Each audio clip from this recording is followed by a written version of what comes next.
ఆ వీరపాండ్యన్ అనేటటువంటి రాజు చాలా గొప్ప పరాక్రమవంతుడు. అనేక రాజ్యములను గెలిచాడు. ఆయనకి సంతానం కలగడం చాలా ఆలస్యమైంది. ఆయనకి సంతానం చాలా ఆలస్యంగా కలిగితే ఆ పిల్లవాడికి అభిషేక పాండ్యన్ అని పేరు పెట్టాడు. ఎందుకు పేరు పెట్టాడు అంటే, చైత్రమాసంలో ఒకానొక రోజున ఒక ప్రత్యేకమైన అభిషేకాన్ని కొడుకు కోసమని చేశాడు.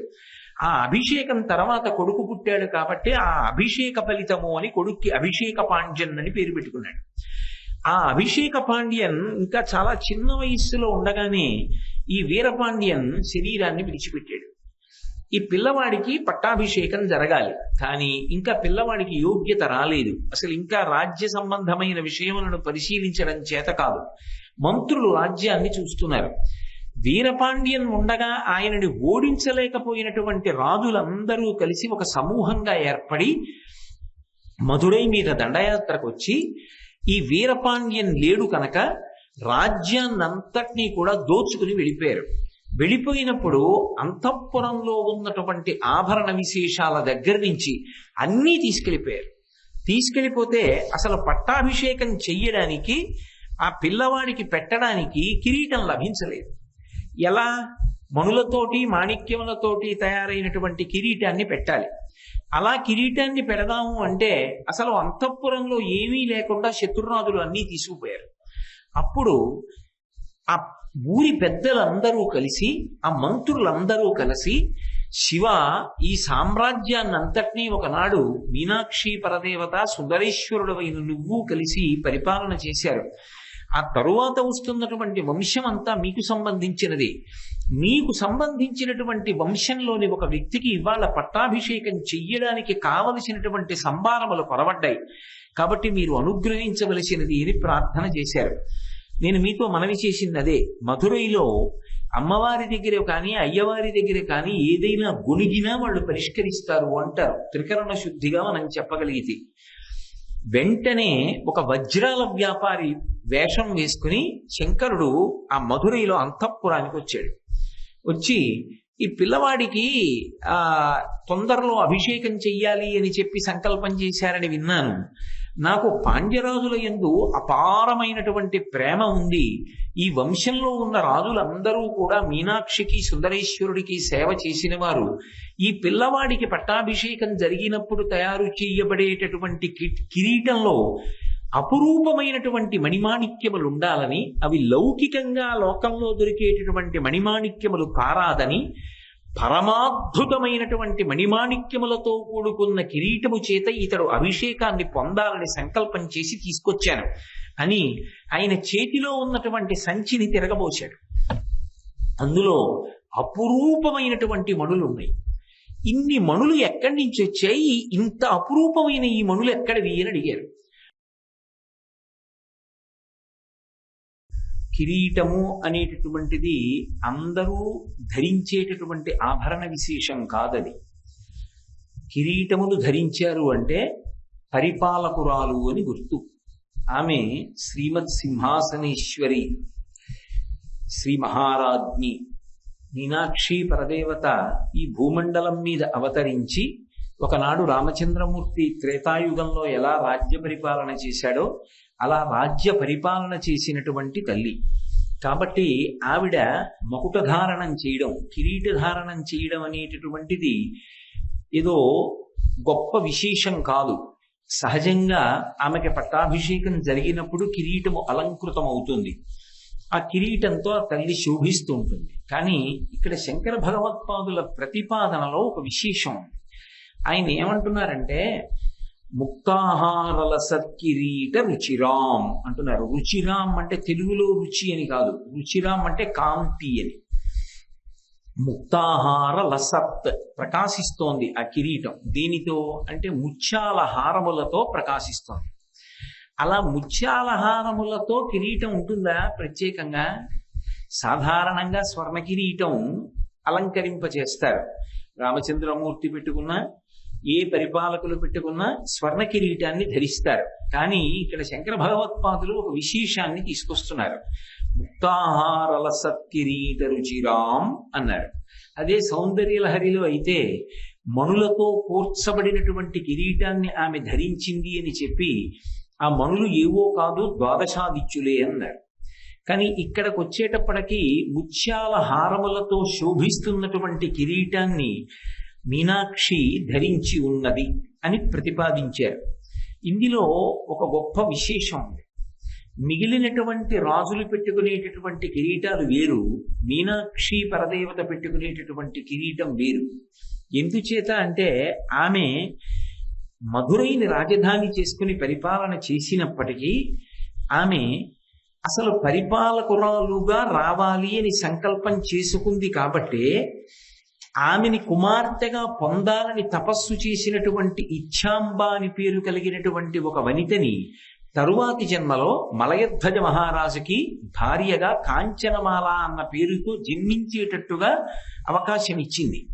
ఆ కాంచనమాల మలయధ్వజుడు కలిసి సంతానము లేదని పుత్రకామేష్టి చేస్తే 3 సంవత్సరముల పిల్లగా బాలాస్వరూపంగా ఆ అగ్ని కుండంలోంచి పైకి లేచి వచ్చి మలయధ్వజుని తొడ మీద కూర్చోలేదు, కాంచనమాల తొడ మీద కూర్చుంది. ఎందుకని అంటే వరమిచ్చింది ఆ ఇచ్ఛావతికి కనుక, ఇచ్ఛావతియే కాంచనమాలగా వచ్చింది కనుక, ప్రధానంగా ఆమె కోరిక తీరాలి కనుక ఆమెకి కుమార్తెగా వచ్చింది. ఇక్కడ మీరు ఒకటి గమనించండి, అసలు ఆ తల్లి ఇచ్ఛావతిని కాంచనమాలని చేసి కాంచనమాలని మలయధ్వజునికి భార్యని చేసినటువంటి కారణం చేత ఆమెతో పాటుగా మలయధ్వజుడు పుత్రులను పొందేటటువంటి అవకాశాన్ని కల్పించని కారణం చేత ఆమె పరిపాలకురాలైంది మధురైని రాజధానిని చేసుకుని. అంటే ఆమెకి ఇచ్ఛావతి కోరిక తీర్చడం ఎంత ప్రధానమో ఈ భూమిని పరిపాలించడం కూడా అంతే ప్రధానం.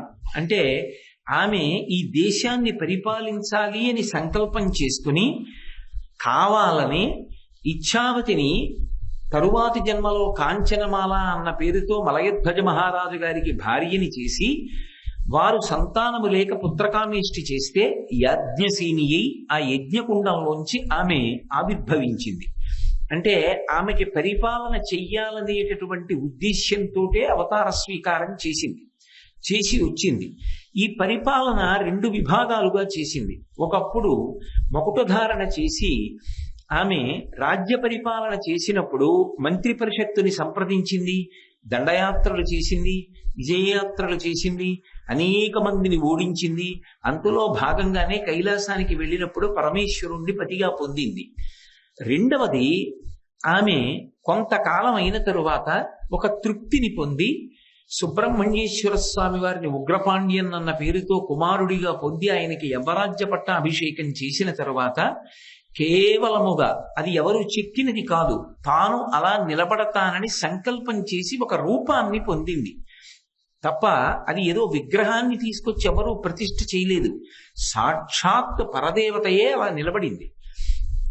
ఇప్పుడు ఆవిడెవరిని పరిపాలిస్తోంది అంటే భక్త పరిపాలనం చేస్తోంది.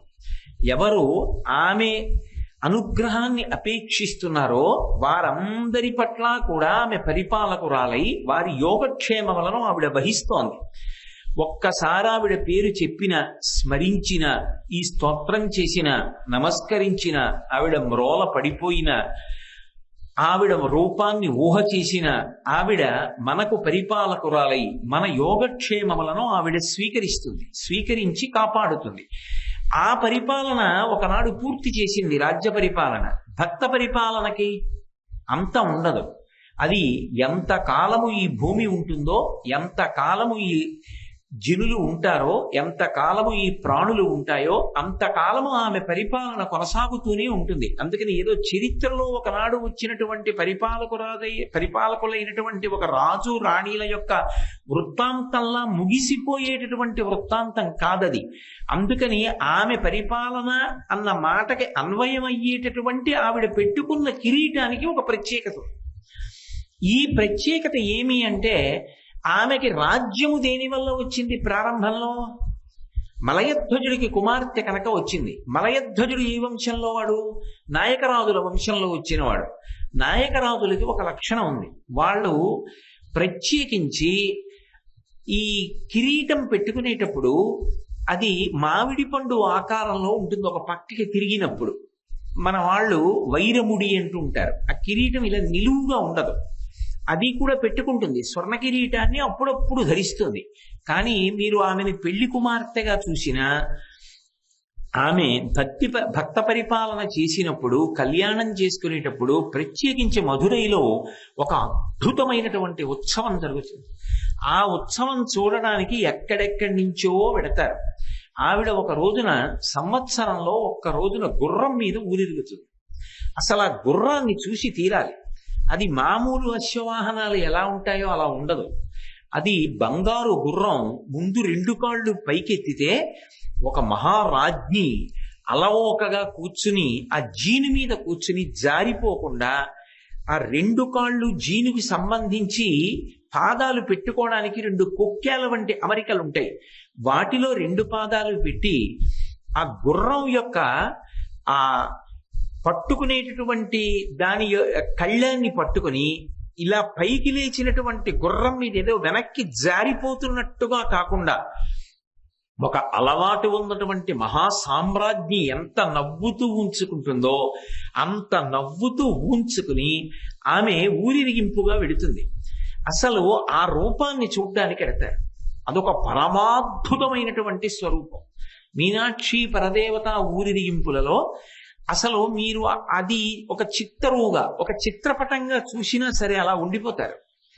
అబ్బా ఏమి సోయగనరా అని. ఒక మనిషి, ఒక వీరాధి వీరుడు, లేకపోతే ఒక వీరమాత వెడుతుంటే ఎలా ఉంటుందో, ఆమె అశ్వారోహణం చేసి వెళ్ళడం అలా ఉంటుంది. కానీ నాయకరాజుల కుమార్తెగా వచ్చింది కాబట్టి ప్రధానంగా ఆవిడ ఎప్పుడు కిరీటం పెట్టుకున్నా, ఆవిడ కిరీటం ఇలా ఉండి ఇలా ఓ పక్కకి వంగుతుంది. ఇలా వంగి దాని చివరి నుంచి ముత్యాల జాలు కిందకి జారి ఉంటుంది. దాన్ని మన వైపు అయితే వైరముడి అంటారు. దక్షిణ దేశంలో అయితే మామిడి పండు ఆకృతి కలిగినటువంటి కిరీటము అంటారు. ఇందులో మళ్ళీ అమ్మవారు పెట్టుకునేటటువంటి కిరీటాల్లో నిలువుగా ఉన్నటువంటి స్వర్ణ కిరీటాన్ని అప్పుడప్పుడు పెట్టుకుంటుంది. అలా పెట్టుకున్నటువంటి స్వర్ణ కిరీటం అయితే అందులో ప్రధానంగా ఒక ఎర్రటి మణి ప్రకాశిస్తుంది. కానీ ఆమె పరిపాలనాంశలో కిరీటం పెట్టుకున్నప్పుడు సాధారణంగా ఆమె పెట్టుకున్నటువంటి వైరముడి ఓ పక్కకి తిరిగి మామిడి పండులా ఉన్నటువంటి కిరీటం పరమాద్భుతమైనటువంటి ముత్యముల హారముల చేత అల్లబడి ఉంటుంది. అసలు ఆ కిరీటాన్ని మీరు ఎప్పుడైనా ప్రత్యేకంగా దర్శనం చేస్తే దాన్ని ముత్యాల జటా కిరీటము అని పిలుస్తారు. ఎందుకంటే స్త్రీ జట వేసుకుంటే ఎలా ఉంటుందో అలా ఆ కిరీటం మీద ముత్యాలు జటలుగా అల్లుతారు. నేను మీతో మనవి చేసి ఉన్నాను కదా, వీలైతే ఇవన్నీ కూడా మీకు నేను స్లైడ్స్ కింద చూపించే ప్రయత్నం చేస్తాను. అది ఎంతవరకు సఫలీకృతం అవుతుందో నాకు తెలియదు. కానీ ఆ ముత్యాల జటలతో ఉన్నటువంటి కిరీటం ఉంటుంది. ఆ కిరీటాన్ని ధరిస్తుంది. ధరించి ఆమె కూర్చున్నప్పుడు ఆ మహాసామ్రాజ్ఞిగా ఆ తల్లి యొక్క వైభవం ఆ కిరీటంలో చూసి తీరాలి. మిగిలిన ఏ దేవతా స్వరూపంగానూ కూడా అటువంటి కిరీటం పెట్టుకోదు. ఒక్క మీనాక్షి పరదేవతగా మాత్రం తాను ఏ వంశంలో జన్మించిందో ఆ వంశ గౌరవాన్ని నిలబెడుతూ ఆమె అటువంటి వైరముడి కిరీటం, అంటే పక్కకి వంగినటువంటి ఆ కిరీటాన్ని ఆవిడ ధరిస్తుంది. అందుకని శంకర భగవత్పాదులు ఇది ఒక్క మీనాక్షి పరదేవతకు మాత్రమే సంబంధించినటువంటి కిరీట శోభ. ఆమె మరెక్కడ అవతార స్వీకారం చేసినా ఇటువంటి కిరీటాలు పెట్టుకుంది అని చెప్పడం కష్టం. ఇక్కడ ఒక్క చోట మాత్రం అటువంటి కిరీటం పెట్టుకుంటుంది. పైగా ఈ కిరీటంలో కూడా ఒక విశేషం ఉంది. నేను మీతో అన్నాను కదా, ముత్యాల జటా కిరీటము అనేది పెట్టుకుంటుంది. లేకపోతే అంత ముత్యాలతో జటలు వల్లిన కిరీటం కాకుండా ముత్యాలు సాధారణమైన హారములుగా అలంకారం చేసి ముత్య తిలక కిరీటము అంటారు. అంటే చూడండి, ఇప్పుడు ఆ అమ్మవారు పెట్టుకున్న కిరీటం మధ్యలో ఒక ఎర్రటి పెద్ద కెంపు ఉంటుంది. దాన్ని కెంపు తిలక కిరీటము అంటారు. అంటే కిరీటానికి తిలకంలా ఉంటుంది, ఎర్రటి మణి, ఒక మాణిక్యం ప్రకాశిస్తూ ఉంటుంది. అమ్మవారికి అలవాటు ఏమిటంటే మధురైలో మీనాక్షి పరదేవత అత్యంత ప్రీతిపాత్రంగా ధరించేటటువంటి కిరీటం ఉంది. అది ముత్యాల హారాలతో ఉండి వైరముడిలా ఇలా పక్కకి ఉండి దాని మధ్యలో మరి అది ఎక్కడ వచ్చినటువంటి ముత్యం, ఇంత పెద్ద ముత్యం ఉంటుంది. ఆ ముత్యం ఆ కిరీటంలో తిలకంలా పొదగబడి ఉంటుంది. ఆ కిరీటాన్ని ధరిస్తుంది. ఆమెకి ఆ ముత్యాల హారాలతో శోభించే కిరీటముల యందు ఒక ప్రత్యేకమైన అనురక్తి. అది ఆమె ఇష్టము అని చెప్పడం కష్టం. ఆమె ఆ వంశ మర్యాదని అలా కాపాడింది. నాయకరాజుల యొక్క వంశంలో అటువంటి కిరీటాలు అలవాటు కనుక ఆమె కూడా అటువంటి కిరీటాన్నే పెట్టుకుంది. మనం చూడ్డానికి, శంకరాచార్యుల వారు చూడ్డానికి చాలా తేడా ఉంటుంది. మనం చూస్తే కిరీటం పెట్టుకుందంటాం అంతే, బాగుందండి కిరీటం అంటాం. కానీ ఇలాంటి కిరీటం ఎక్కడైనా పెట్టుకుందా? కంచిలో కామాక్షిగా పెట్టుకుందా? పరిపాలనాంశలో కాశీలో విశాలాక్షిగా పెట్టుకుందా? ఎక్కడెక్కడ కిరీటాలు ఎటువంటివి పెట్టుకుంది? మిగిలిన చోట లేని కిరీటం ఇక్కడెందుకు పెట్టుకుంది? ఈ కిరీటానికి ఉన్న ప్రత్యేకత ఏమిటి? ఈ కిరీటానికి ఏమైనా చరిత్ర ఉందా? ఈ మర్యాద ఎందుకు పాటించింది? ఆమె తండ్రి అన్న మాటకి ఎంత ప్రేమ చూపిస్తుంది. నిజంగా ఆవిడికి తల్లి తండ్రి ఉంటారా? ఉండరు. కానీ తనని విశేషంగా ఆరాధించినటువంటి భక్తురాలిని ఒక రాజుకి భార్యని చేసి తనకి తల్లిని చేసుకుని ఆ తల్లి తండ్రి యొక్క వంశ గౌరవాన్ని కిరీటధారణలో గౌరవించింది. కాబట్టి లోకానికంతటికీ పాఠం నేర్పింది. తల్లిదండ్రుల యొక్క మర్యాదని బిడ్డలు నిలబెట్టాలి. ఆ ఇంట ఉండేటటువంటి ఆచారాన్ని పాటించడంలో ఏమీ కూడా ఇంకా మళ్ళీ సందేహం కానీ, అందులో మొహమాట పడ్డం కానీ, సిగ్గుపడ్డం కానీ ఉండకూడదు. ఇది మా వంశాచారం అని ఎంతో సంతోషంగా, పరమ ఆనందంతో దాన్ని కొనసాగించాలి. అది మీనాక్షి పరదేవత ధరించి చూపిస్తుంది. అందుకని శంకరాచార్యుల వారు ప్రత్యేకంగా ఆమె పరిపాలనాంశలో భక్త పరిపాలనను జ్ఞాపకం చేసుకుంటూ అమ్మ పెట్టుకునేటటువంటి కిరీటపు సోయగాన్ని జ్ఞాపకం చేసుకుని మీనాక్షిగా ఆమె కిరీటంలో ఉండేటటువంటి ప్రత్యేకతని స్మరణ చేస్తూ ముక్తాహారల సత్కిరీట రుచిరాం అంటారు. అంతేకాదు, ఒక్క మధురైలోనే పట్టాభిషేకంలో ఒకానొకప్పుడు ఒక పెద్ద వైక్లభ్యం వచ్చింది. సాధారణంగా కిరీటం అనువంశికంగా వస్తుంది. మహారాజు ధరించినటువంటి కిరీటం తర్వాత పట్టాభిషిక్తుడైనటువంటి వ్యక్తి యొక్క శిరస్సు మీద ఉంచుతారు మంత్రపురస్సరంగా. కిరీటం ఉంచి రాజదండం చేతికిచ్చారు అంటే వాళ్ళు పరిపాలకులు అని. ఇప్పటికీ మధురైలో ఒక ప్రత్యేకమైనటువంటి ఉత్సవం ఉంది. ఆ ఉత్సవంలో అమ్మవారు బయలుదేరినప్పుడు అక్కడ సంప్రదాయం ఏమిటంటే, ఆలయానికి సంబంధించినటువంటి ధర్మకర్తలలో ఒక ప్రధానుడు, ఒక పెద్ద ఆయన, ఒక ధర్మకర్త ఏం చేస్తాడంటే పరమ వైదికంగా దుస్తులు వేసుకుని ఆయన తనని తాను పాండ్యరాజుగా భావిస్తే ఆలయ పురోహితులు పాండ్యరాజుని ఎలా ఆహ్వానిస్తారో అలా ఆహ్వానిస్తే రాజదండాన్ని తీసుకొచ్చి, అమ్మా ఇక పైన నువ్వు పరిపాలకురాలివి అని ముత్యాల కిరీటాన్ని పెట్టి రాజదండాన్ని బహూకరిస్తారు. ఆ మీనాక్షి పరదేవత రాజదండాన్ని పట్టుకున్నప్పుడు ఆమె ఎడమ చేతి వేళ్లు చాలా గమ్మత్తుగా ఉంటాయి. ఈ చిటికిన వేలు కొంచెం దూరంగా ఉండి, ఈ 2 వేళ్లు కొద్దిగా దగ్గరగా ఉండి, చిటికిన వేలు కన్నా కొద్దిగా దగ్గరగా ఈ వేలుండి ఇలా ఉండి కుడి చేత్తో ఇలా రాజదండం పట్టు కూర్చుంటాడు. అసలు ఆ ముగ్ధమోహనమూర్తిని చూసి తీరాలి. ఆ ముఖంలో ఒక మహారాజ్ఞి కళ ప్రకాశిస్తూ ఉంటుంది. ఆ ఉత్సవం చూడడానికి ఒక్క భారతదేశం నుంచి కాదు, దేశ విదేశాల నుంచి మధురై చేరుకుంటారు.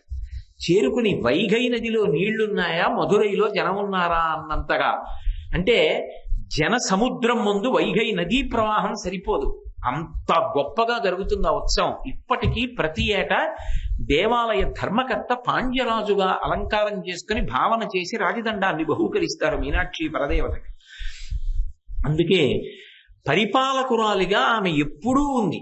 కాబట్టి ఆ తల్లి విశేషాంశని పొంది ఉంది, మహారాజ్ఞిగా భక్త పరిపాలన చేస్తోంది ఇప్పటికీ. అటువంటి తల్లి వంశంలో కొడుకు, మనవడు, ముని మనవడు, ఇని మనవడు, అలా వంశం కొనసాగుతూ ఇప్పటికీ పరిపాలనలో ఆ వంశం వారు కొనసాగుతూ వస్తున్నారు. కానీ ఒకానొకప్పుడు ఆ పాండ్యరాజుల యొక్క పట్టాభిషేక సమయంలో ఒక పెద్ద వైక్లభ్యం ఏర్పడింది. ఎందుచేత అంటే ఒకప్పుడు వీరపాండ్యన్ అని ఆ వంశంలో ఒక రాజు వచ్చాడు. ఆ వీరపాండ్యన్ అనేటటువంటి రాజు చాలా గొప్ప పరాక్రమవంతుడు. అనేక రాజ్యములను గెలిచాడు. ఆయనకి సంతానం కలగడం చాలా ఆలస్యమైంది.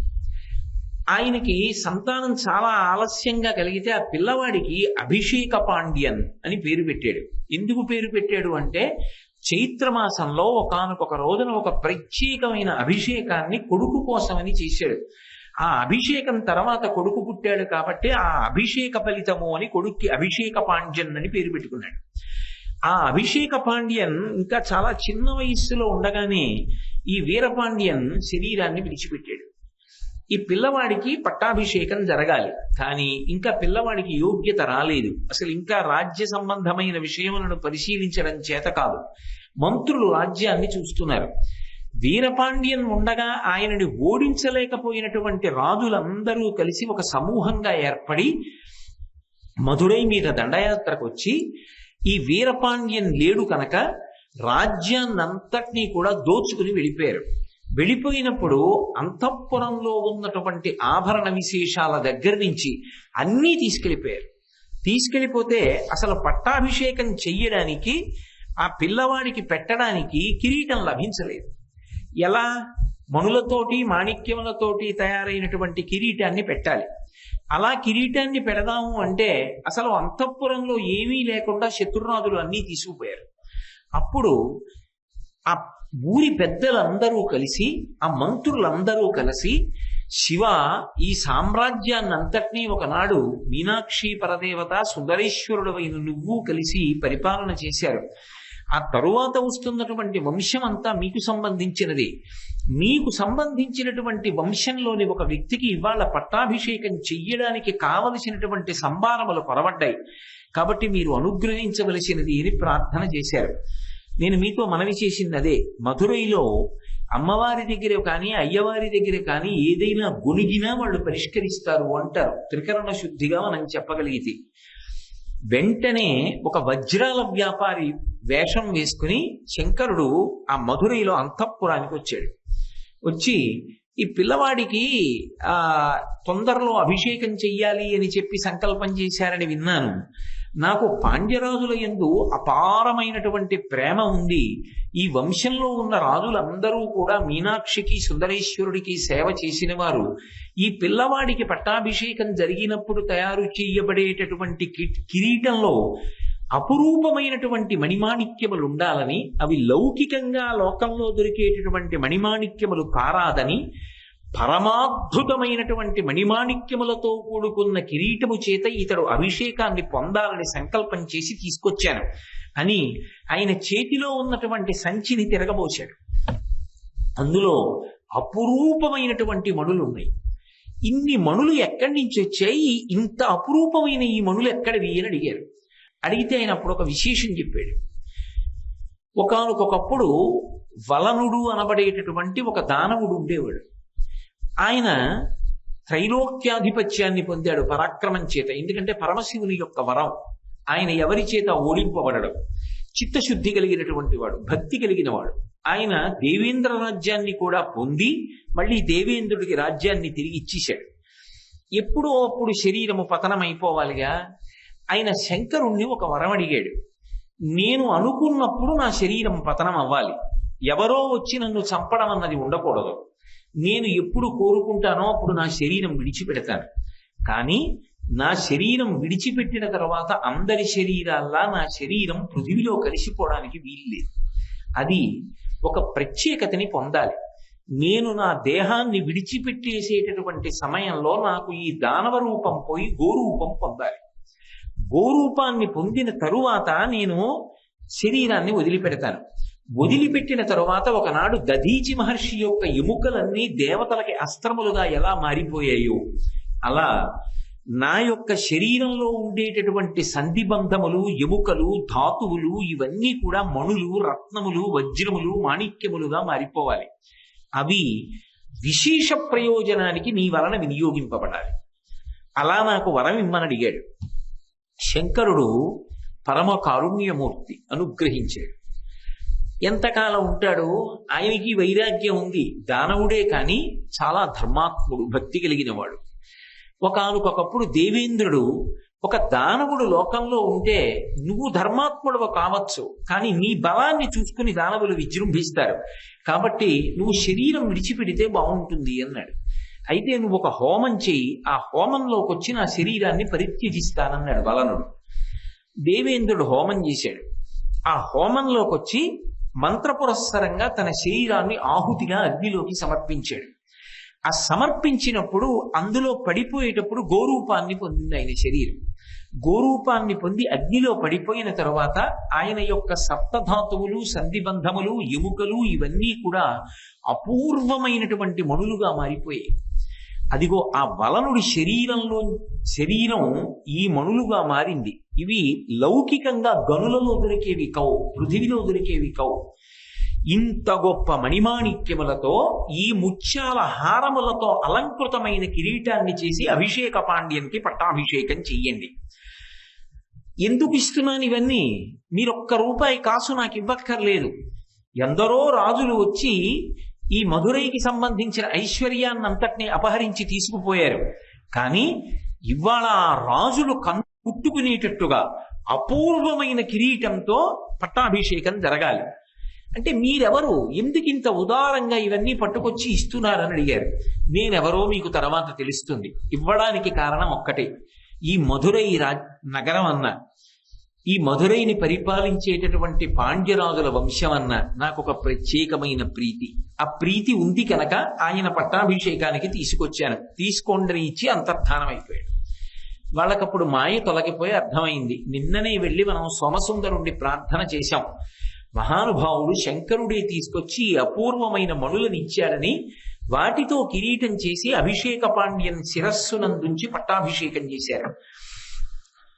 అది శంకరుడి చేత ప్రసాదింపబడినటువంటి అపూర్వమైన మణులు కనుక ఆ మణులతో తయారు చేయబడినటువంటి కిరీటాన్ని సుముహూర్తంలో పట్టాభిషేకంలో ధరించినటువంటి అభిషేక పాండ్యన్ లోకోత్తరమైనటువంటి పరాక్రమాన్ని పొంది ఏ శత్రురాజులు ఐశ్వర్యాన్నంతటినీ కూడా దోచుకుపోయారో వారి మీద దండయాత్ర చేసి లొంగ తీసుకుని మళ్ళీ వాళ్ళ దగ్గర ఉన్న ఐశ్వర్యాన్నంతటినీ మధురైకి వెనక్కి తీసుకొచ్చాడు. అందుకే ఒక్క మధురై చరిత్రలో మాత్రం ఆ రాజులు పెట్టుకున్నటువంటి కిరీటం, ముత్యాల హారాలతో ఉన్నటువంటి ఆ కిరీటంలో మణులు, మీనాక్షి పరదేవత అక్కడ పరిపాలకురాలుగా వచ్చింది కాబట్టి ఆ వంశంలో వచ్చిన వాళ్ళ కిరీటానికి లోటు రాకూడదని శంకరుడే తెచ్చిన అపూర్వ మణులతో తయారు చేయబడిన కిరీటం ఉన్న ఏకైక రాజ్యం మధురై. అందుకే అక్కడ కిరీటం మీద శంకర భగవత్పాదులకు ఒక ప్రత్యేకమైన గౌరవం, ప్రత్యేకమైనటువంటి ఆ భక్తి. అందుకని ఎక్కడా లేని రీతిలో ద్వాదశమణులతో కూడుకున్నటువంటి స్వర్ణ కిరీటాన్ని వర్ణించవలసిన శంకరాచార్యుల వారు ముక్తాహార లసత్కిరీట రుచిరాం అని ముత్యాల హారములతో ప్రకాశిస్తున్నటువంటి కిరీటము కలదానా అని అమ్మవారి వైభవాన్ని కీర్తిస్తున్నారు. ఇప్పుడు అటువంటి కిరీటం పెట్టుకున్నవో అమ్మా అని పిలవడంలో ఇన్ని రహస్యాలు పొదిగారు అందులో. కాబట్టి ఇప్పుడు ఆ కిరీటం పెట్టుకున్నది అన్న అమ్మవారిని పిలిస్తే ఎవరిని పిలిచినట్టు? మహారాజ్ఞిని పిలిచినట్టు. మహారాజ్ఞి ఏం చేస్తుంది? పరిపాలన చేస్తుంది. పరిపాలన అంటే ఏమిటి? తప్పు చేస్తే శిక్షిస్తుంది, మంచి చేస్తే రక్షిస్తుంది. మనం తప్పు చేయలేదా? తప్పు చేశాం, కానీ అమ్మ పరిపాలకురాలిగా ఉంది. అమ్మా మీనాక్షి అనగానే క్షమిస్తుంది. అంటే దాని ఉద్దేశం తప్పులు చేసి వచ్చి చెప్పమని కాదు. అటువంటి మనసు మళ్ళీ ఏర్పడకుండా, తప్పులు చెయ్యకుండా మనసుని కూడా సంస్కరించాలని కోరుకుంటున్నారు. కాబట్టే భుజముల గురించి ముందు చెప్పారు. కేయూరహారోజ్వలాం, నిన్న చెప్పాను కదా ఆ ఆయుధములు వాటి విశేషాల గురించి. కాబట్టి ముక్తాహార లసత్కిరీట రుచిరాం పూర్ణేందు వక్త్ర ప్రభాం అంటారు. వక్త్రము అంటే సంస్కృతంలో నోరు అని అర్థం, ముఖము అని కూడా అర్థం. అమ్మవారి యొక్క ముఖమండలం, మీనాక్షి పరదేవత యొక్క ముఖమండలము ఎలా ఉంటుంది అంటే శంకరాచార్యుల వారు పూర్ణ చంద్రబింబంతో పోల్చారు. అంటే పౌర్ణమి నాడు ఉండేటటువంటి చంద్రబింబం గుండ్రంగా ఉండి సుధాధారలను, అమృతధారలను వర్షిస్తూ ఉంటుంది. నిజానికి అమ్మవారి యొక్క ముఖమండలాన్ని వర్ణించడం అంత తేలికైనటువంటి విషయం కాదు. కానీ సాధారణంగా మహాకవులైనటువంటి వారందరూ కూడా అమ్మవారి ముఖమండలాన్ని వర్ణించవలసి వస్తే పౌర్ణమి చంద్రబింబాన్ని అడ్డుపెట్టి వర్ణిస్తారు. లేదా పద్మానన ఏదో ముఖారవిందం అని పద్మంతో పోలుస్తారు. పద్మంతోనైనా పోల్చాలి, పూర్ణ చంద్రబింబంతోనైనా పోల్చాలి. కానీ మీరు అమ్మవారికి సంబంధించినటువంటి కీర్తనలు చేసినటువంటి వాగ్గేయకారులు కానీ, అంటే కేవల కవిత్వం కాదు, నిరంతరం అమ్మవారి దర్శనాన్ని పొందినటువంటి మహానుభావులు ముత్తుస్వామి దీక్షితారు వంటి వారు, అటువంటి దీక్షితుల వంటి వారు కానీ, శంకర భగవత్పాదులు కానీ అమ్మవారి యొక్క ముఖమండలాన్ని ఎక్కువగా పూర్ణచంద్రబింబంతో పోల్చారు. ఎందుచేత అంటే అందులో ఉపాసన రహస్యాన్ని దృష్టిలో పెట్టుకుని పూర్ణచంద్రబింబంతో పోల్చారు. మీరు చూడండి, మూకశంకరులు కూడా అమ్మవారి యొక్క ముఖాన్ని వర్ణిస్తే రాకాచంద్ర సమాన కాంతి వదనాం నాకాధిరాజస్తుతాం అంటారు. అమ్మ రాకాచంద్ర సమాన కాంతి వదన అంటే రాకాచంద్రుడు అంటే పరిణిత చంద్రుడు, పౌర్ణమి నాటి గుండ్రటి చంద్రబింబం. ఆ రాకాచంద్ర సమాన కాంతి వదన, ఆ పౌర్ణమి నాటి చంద్రబింబం ఎటువంటి కాంతులు వర్షిస్తూ ఉంటుందో అటువంటి కాంతులను వర్షించేటటువంటి ముఖము కలిగినదానా అని పిలిచారు. ఇక ముత్తుస్వామి దీక్షితుల వారైతే కామాక్షి పరదేవత మీద లోక ప్రసిద్ధమైనటువంటి కీర్తన ఒకటి చేశారు. అందులో కంజదలాయతాక్షి కామాక్షి అని, అందులో రాకా శశివదని అంటారు. రాకా శశివదని అంటే శశి అంటే చంద్రుడు, రాకా శశి అంటే పౌర్ణమి నాటి చంద్రబింబం. అటు అమ్మవారిని గొప్ప ఉపాసన చేసినటువంటి నిరంతర దర్శనం పొందినటువంటి దీక్షితుల వారి వంటి మహావాగ్గేయకారులు కూడా అమ్మవారి యొక్క ముఖమండలాన్ని చెప్పవలసి వస్తే పూర్ణచంద్రబింబంతో చెప్పారు. ఇక శంకర భగవత్పాదులు సౌందర్యలహరిలో చెప్పవలసి వస్తే అనన్య సామాన్యమైన ప్రజ్ఞ చూపించి కృష్ణపక్షంలో అష్టమి నాటి చంద్రబింబాన్ని, శుక్లపక్షంలో అష్టమి నాటి ఉన్న చంద్రబింబాన్ని రెండింటినీ కలిపితే రెండు అంటుకోవడానికి అవకాశం ఉండదు కాబట్టి తిరగేసి అంటిస్తే అంటుకుని పూర్ణచంద్రబింబం వస్తుందని మన మనస్సుని తీసుకెళ్లి అక్కడ పెట్టించడం కోసమని లలాటం లావణ్యజ్యుతి విమలమాభాతి తవయత్ ద్వితీయం తన్మన్యే మకుటఘటితం చంద్రశకలం సపర్యాపర్యాయాదుభయమపి సంభూయితమిదః సుధాలేపస్యూతి పరిణమతి రాకాహిమకరః అన్నారు. అది ఏదో కృష్ణపక్షంలోనూ శుక్లపక్షంలోనూ ఉండేటటువంటి చంద్రబింబాల్ని మీరు చూశారనుకోండి, అష్టమి నాటివి కాబట్టి అష్టమి నాటి చంద్రబింబం సగం ఉంటుంది. అందుకని అష్టమి చంద్ర విభ్రాజ దళిక స్థలశోభిత అని వ్యాసుడు కూడా చంద్రబింబాన్ని ఆధారం చేసుకున్నాడు అమ్మవారి ముఖం చెప్పవలసి వస్తే. అది ఒక చంద్రబింబం శుక్లపక్షంలోది ఇలా ఉంటుంది. అంటే డి, ఇంగ్లీష్లో క్యాపిటల్ డి రాసినప్పుడు ఎలా ఉంటుందో అలా ఉంటుంది. కృష్ణపక్షంలో ఉన్న చంద్రబింబం కూడా డి లాగే ఉంటుంది, కానీ ముందు ఇలా వచ్చి ఇలా ఉంటుంది. ఇప్పుడు రెండు ఎలా కలుస్తాయి? కలవు, రెండింటికి పొట్టలు అడ్డొస్తాయి. అందుకని సపర్యాపర్యాయ ఆ రెండిటిని తిప్పాలి, తిప్పి కలిపితే ఆ గీతలు కలుస్తాయి. కలిస్తే అప్పుడు రెండూ కూడా కలిసి పూర్ణచంద్రబింబం వస్తుంది. అందుకని ద్వితీయం తన్మన్యే మకుటఘటితం చంద్రశకలం పర్యాయాదుభయమపి సంభూయిచమిదః. అది ఆ కలిపేటప్పుడు ఆ రెండిటిని తిరగేసి, అంటే అవి రెండు కలుసుకుంటే గుండ్రంగా అవడానికి వీలుగా సన్యాసాదుభయమపి సంభూయచమిదః, ఆ రెండింటినీ కలిపితే పూర్ణచంద్రబింబం వస్తుంది అని శంకర భగవత్పాదులు కూడా సౌందర్యలహరిలో ప్రతిపాదన చేశారు. మహాకవులు ఎవరైనా సరే అమ్మవారి యొక్క ముఖమండలాన్ని చెప్పవలసి వస్తే సాధారణంగా తీసుకునేటటువంటి ఉపమానం పౌర్ణమి నాడు ఉండేటటువంటి చంద్రబింబాన్ని తీసుకుంటారు. అందున మధురైకి ఒక ప్రత్యేకత ఉంది. ఎందుచేత అంటే మీరు మధురై చరిత్రని పరిశీలిస్తే మధురైకి మొదటి పేరు ఏమిటి అంటే కదంబవనము అని. అదంతా కదంబ చెట్ల తోట, అన్ని కదంబ వృక్షాలే. ఎక్కడ కదంబ వృక్షాలు ఉంటాయో అక్కడికి ఆవిడ వస్తుంది, కదంబ వనవాసిని. పైగా మధురై క్షేత్రానికి స్థల వృక్షం కూడా కదంబ వృక్షం. కదంబ వృక్షం కాబట్టి ఆవిడ కదంబవనం పట్ల ప్రీతి చెంది ఉంటుంది. కాబట్టి ఆ తల్లి శంకరులు చెప్పినట్టు సపర్యాదన్యాసాదుభయమపి సంభూయ చ విదః అని ఆ పూర్ణచంద్రబింబం ఎలా ఉంటుందో అంత గొప్ప సంతోషంతో అమృతం జాలువారుతున్నటువంటి ఆ ముఖ రూపంతో ఆ తల్లి అక్కడ నడయాడినది అనేటటువంటిది నిర్వివాదాంశం. అయితే అసలు అమ్మవారి యొక్క సొబగు, అమ్మవారి యొక్క విశేషాన్ని మీరు బాగా చూడాలి అంటే మధురైలో పైన విమానం ఉంది. అది స్వర్ణ విమానం మీనాక్షి దేవాలయంలో. ఆ మీనాక్షి దేవాలయ స్వర్ణ విమానంలో యాళి అని ఒక పౌరాణిక మృగం ఉంటుంది. ఆ పౌరాణిక మృగం పైకి చూస్తే విమానం ఉంటుంది. ఆ విమానంలో స్వర్ణ మీనాక్షి ఉంటుంది. మీరు ఆ స్వర్ణ మీనాక్షి వంక చూస్తే అసలు ఆవిడ ముఖమండల యొక్క దీప్తిని చూస్తే పూర్ణ చంద్రబింబం యొక్క కాంతి ఎంత స్ఫుటంగా కనపడుతుందో అంత స్ఫుటంగా కనపడుతుంది ఆ స్వర్ణబింబంలో ఉండేటటువంటి మీనాక్షి. కాకపోతే కొంచెం జాగ్రత్తగాను శ్రద్ధగాను దాన్ని పరిశీలనం చేయవలసి ఉంటుంది. ఎందుచేత అంటే ఎక్కడో విమానంలో ఉంటుంది.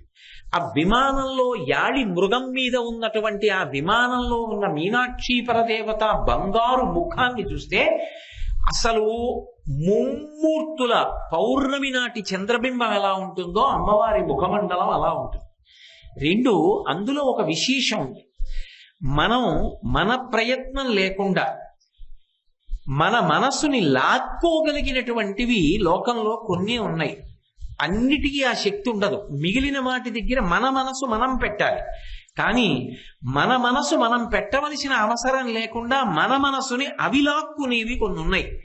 అందులో ఒకటి ఏది అంటే పౌర్ణమి నాటి చంద్రబింబం, రెండోది సముద్రం, 3 ఏనుగు యొక్క ముఖం, 4 వీణా వాద్యం, 5 కలువల తండం. ఇవన్నీ కూడా మన మనసుని అవిలాక్కుంటాయి. అందులో పౌర్ణమి చంద్రబింబం ఒకటి. అంటే అమ్మవారి ధ్యానం చెయ్యాలని మనం ప్రయత్నం చెయ్యాలి తప్ప అమ్మవారే మన మనసు లాగేసి ఆవిడ ధ్యానం చేయిస్తుంది. రెండోది, మనం ధ్యానం చేసేటప్పుడు ఎవరిని ధ్యానం చేస్తున్నామో వారి ముఖం ప్రసన్నంగా సంతోషంగా లేదనుకోండి, ధ్యానమునందు ఊంచుకోవడం చాలా కష్టం అవుతుంది.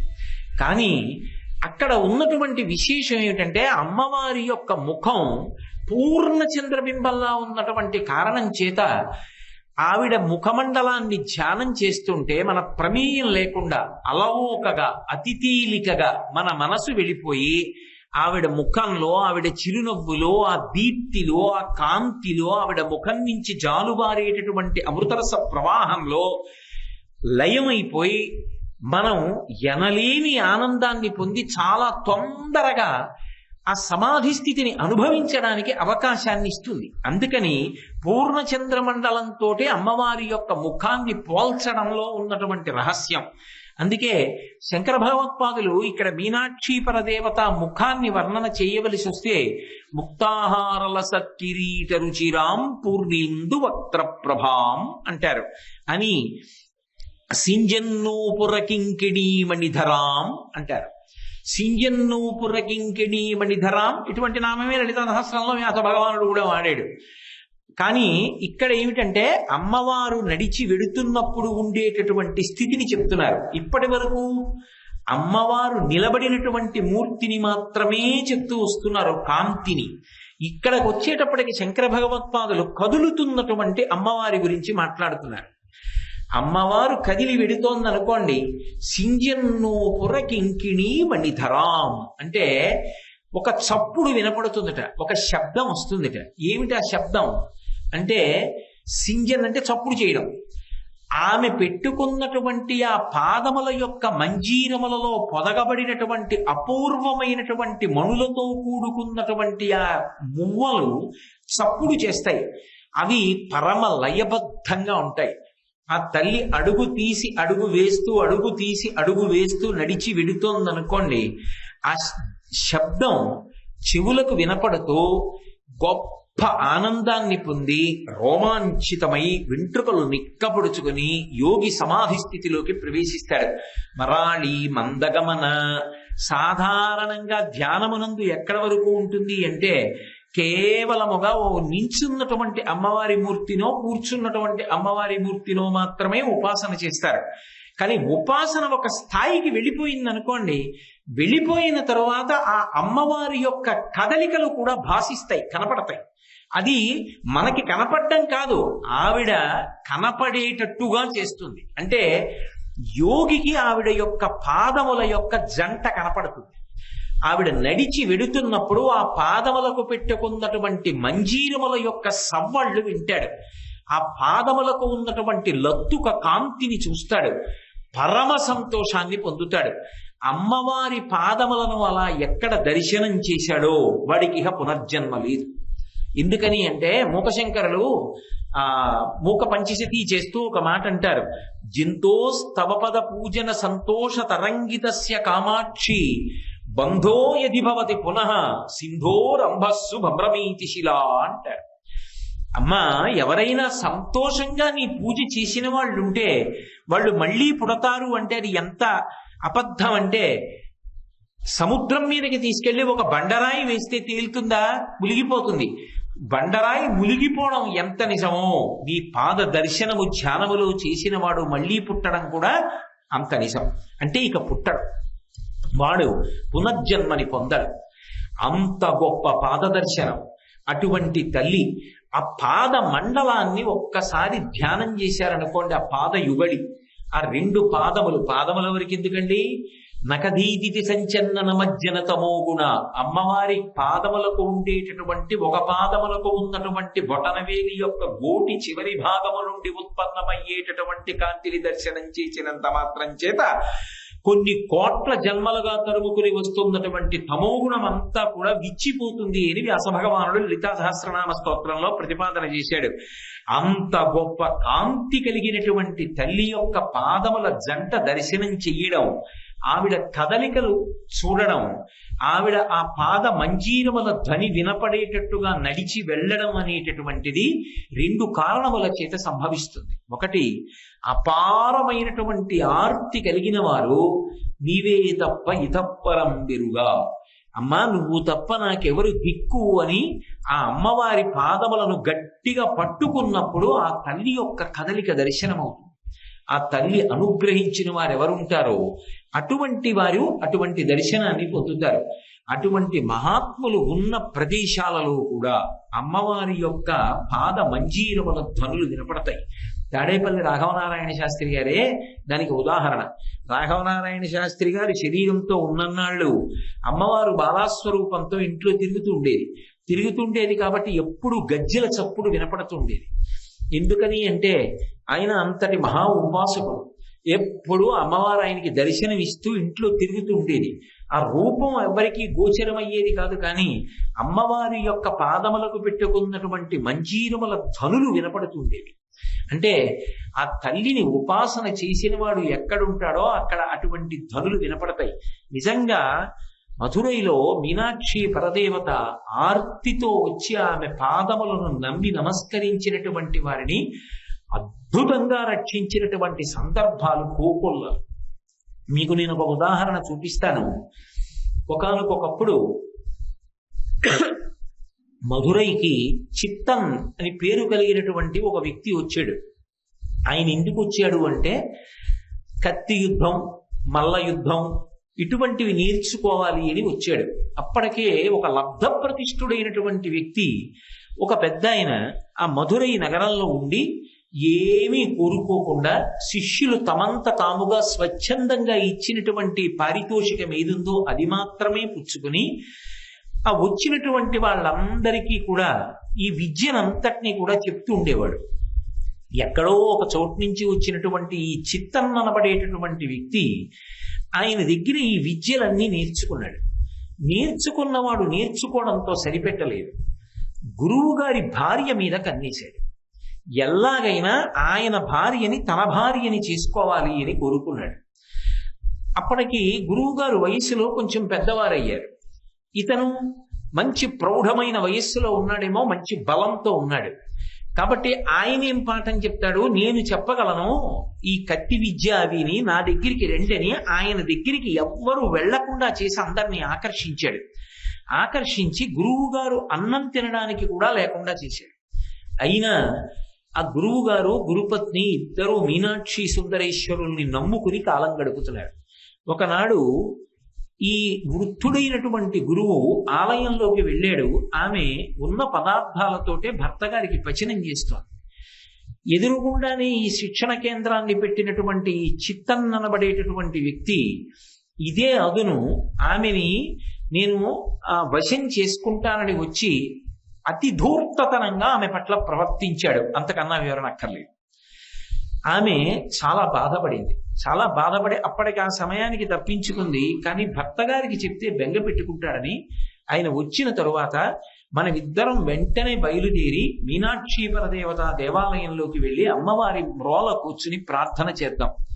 నా మనసంతా స్థిమితంగా లేదు, దిగులుగా ఉంది, పదండని భర్తని తీసుకుని అమ్మవారి దేవాలయంలోకి అయ్యవారి దేవాలయంలోకి వెళ్ళి కన్నీటితో ఆవిడ్ని ప్రార్థన చేసింది ఆ స్వామివారిని.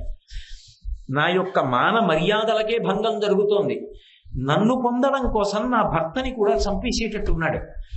ఈయన దగ్గర నేర్చుకున్న శిష్యుడు, ఇంతకన్నా మహాపాపం ఎక్కడుంటుంది, నువ్వు జోక్యం చేసుకుని రక్షించవలసింది అని మీనాక్షి పరదేవత పాదములను గట్టిగా మానసికంగా పట్టుకుని ప్రార్థన చేసింది.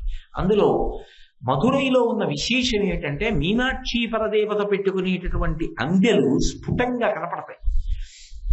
ఎందుచేత అంటే దక్షిణ దేశంలో ఏదో వెనక్కి మడత పెట్టి చీర కడితే ఎలా ఉంటుందో, ముందుకి అంచొచ్చి వెనక్కి అంచొచ్చేటట్టుగా కడితే ఎలా ఉంటుందో అమ్మవారు అలా కట్టుకుంటుంది.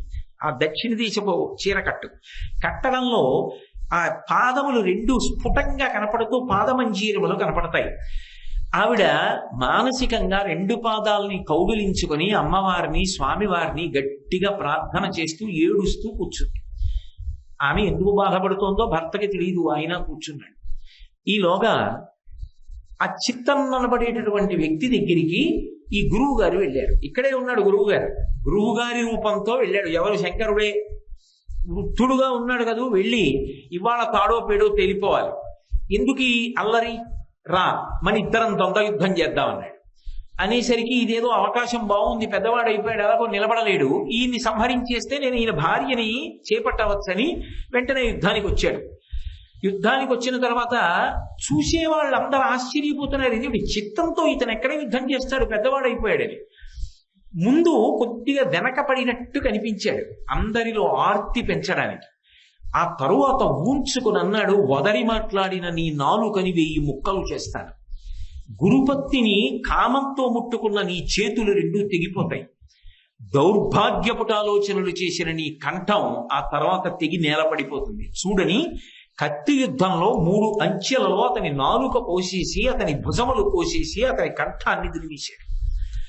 చూసిన వాళ్ళు ఆశ్చర్యపోయారు, ఇదేమిటి ఇంత వృద్ధుడు ఇంత గొప్పగా చెప్పి కొట్టేశాడే చిత్తాన్ని అని. ఈలోగా ఈయన అక్కడ ఉన్నవాడు ఏదో జనం చుట్టూ వచ్చారు, అభినందిస్తున్నారు, కనపడలేదు. ఇదేంటి ఎటు వెళ్ళిపోయాడు అనుకుంటారు. ఇంటికి వచ్చాడన్నారు. గబగబా ఇంతమంది ఇంటికి వెళ్ళారు. ఇంటికి వెళ్ళి ఎంత గొప్ప యుద్ధం చేశావయ్యా, ఆ చిత్తాన్ని మళ్ళా నువ్వు కత్తి యుద్ధంలో చంపేశావు. నేను చంపేయడం ఏమిటి, నేను మా ఆవిడ మధురైలో మీనాక్షి దేవాలయంలో అమ్మవారి పాదాలు అయ్యవారి పాదాలు పట్టుకొని ధ్యానం చేసుకుంటున్నాం, నేను అసలు ఇక్కడ లేదు, ఇక్కడికి రాలేదన్నాడు. అప్పుడు వాళ్ళకి అర్థమైంది, ఓ నేను అక్కడికి వెళ్ళి అమ్మవారి పాదాలు పట్టి ధ్యానం చేస్తే నా మాన మర్యాదలు నిలబెట్టడానికి అమ్మవారి ప్రచోదనానికి శంకరుడే మల్లయోధుడుగా వచ్చి చంపేశాడు చిత్తాన్ని. చంపి నాకు మానభిక్ష పెట్టాడు, నాకు శీలభిక్ష పెట్టాడు, నన్ను కాపాడాడని వెంటనే ఆ తల్లి మీనాక్షి పరదేవతని స్తోత్రం చేసి పరవశించిపోయింది. ఆ తల్లి పాదములు పట్టి ప్రార్థన చేసినటువంటి వాళ్ళకి ఆమె కల్పతరు. ఉత్తర క్షణంలో ఆదుకుంటుంది అనడానికి మధురై చరిత్రలో మీనాక్షి పరదేవత ఆదుకున్నటువంటి సందర్భములు ఎన్నో ఉన్నాయి. నేను ఇలా అన్ని చెప్తూ కూర్చుంటే ఎప్పటికవుతాయి శ్లోకాలు, అందుకని అక్కడక్కడ ఏదో ఒక సందర్భాన్ని మాత్రమే మీతో మనవి చేస్తున్నాను. కాబట్టి సింజన్నూపుర కింకిణీ మణిధరాం, ఆ పాదముల జంట గురించి చెప్తున్నారు. అవి ఆ మంజీరములకు స్వతంత్రముగా గొప్పతనం కాదు, ఆ మంజీరములు ధరించినటువంటి పాదముల యొక్క గొప్పతనం. ఆ పాదముల వైభవం అటువంటిది. అందుకే శంకరాచార్యులు వారు సౌందర్యలహరి చేసినప్పుడు ఒక పరమాద్భుతమైనటువంటి శ్లోకం చేశారు. హిమానీ హంతవ్యం హిమగిరి నివాసైక చతురౌ నిశాయాం నిద్రాణాం నిశచరమ భాగే చ విశదౌ వరం లక్ష్మీపాత్రం శ్రియమతి సృజంతౌ సమయినాం సరోజం తత్పాదౌ జనని జయ కశ్చిత్రమహకిం అని అడిగారు. అమ్మ, లోకంలో అందరూ పద్మాలని శ్లాఘిస్తారు. ఎందుకని? వరం లక్ష్మీపాత్రం. ఆ పద్మానికి ఒక స్వార్థం ఉంది. ఏమిటి అంటే పద్మంలో లక్ష్మీదేవి కూర్చుంటుంది. అందుకని నాలో లక్ష్మీదేవి కూర్చోవాలి, లక్ష్మీదేవి కూర్చోవాలని ఎప్పుడూ పద్మాలు కోరుకుంటుంటాయి. మాలో లక్ష్మీదేవి కూర్చుంటుందని పొంగిపోతాయి. కానీ ఆ పద్మాలు ఏం చేస్తాయమ్మా? లక్ష్మిని ఎవరికి ఇవ్వవు. లక్ష్మిని తమలో పెట్టు కూర్చుంటాయి తమ ఇంట్లో. నిశచరమ భాగేచ విశదవు. అవి ఏం చేస్తాయి? చీకటి పడింది అనుకోండి, ముకుడించుకుపోతాయి. చీకటి చివరి భాగం వచ్చిందనుకోండి, తెల్లవారితోందనుకోండి, విచ్చుకుంటాయి.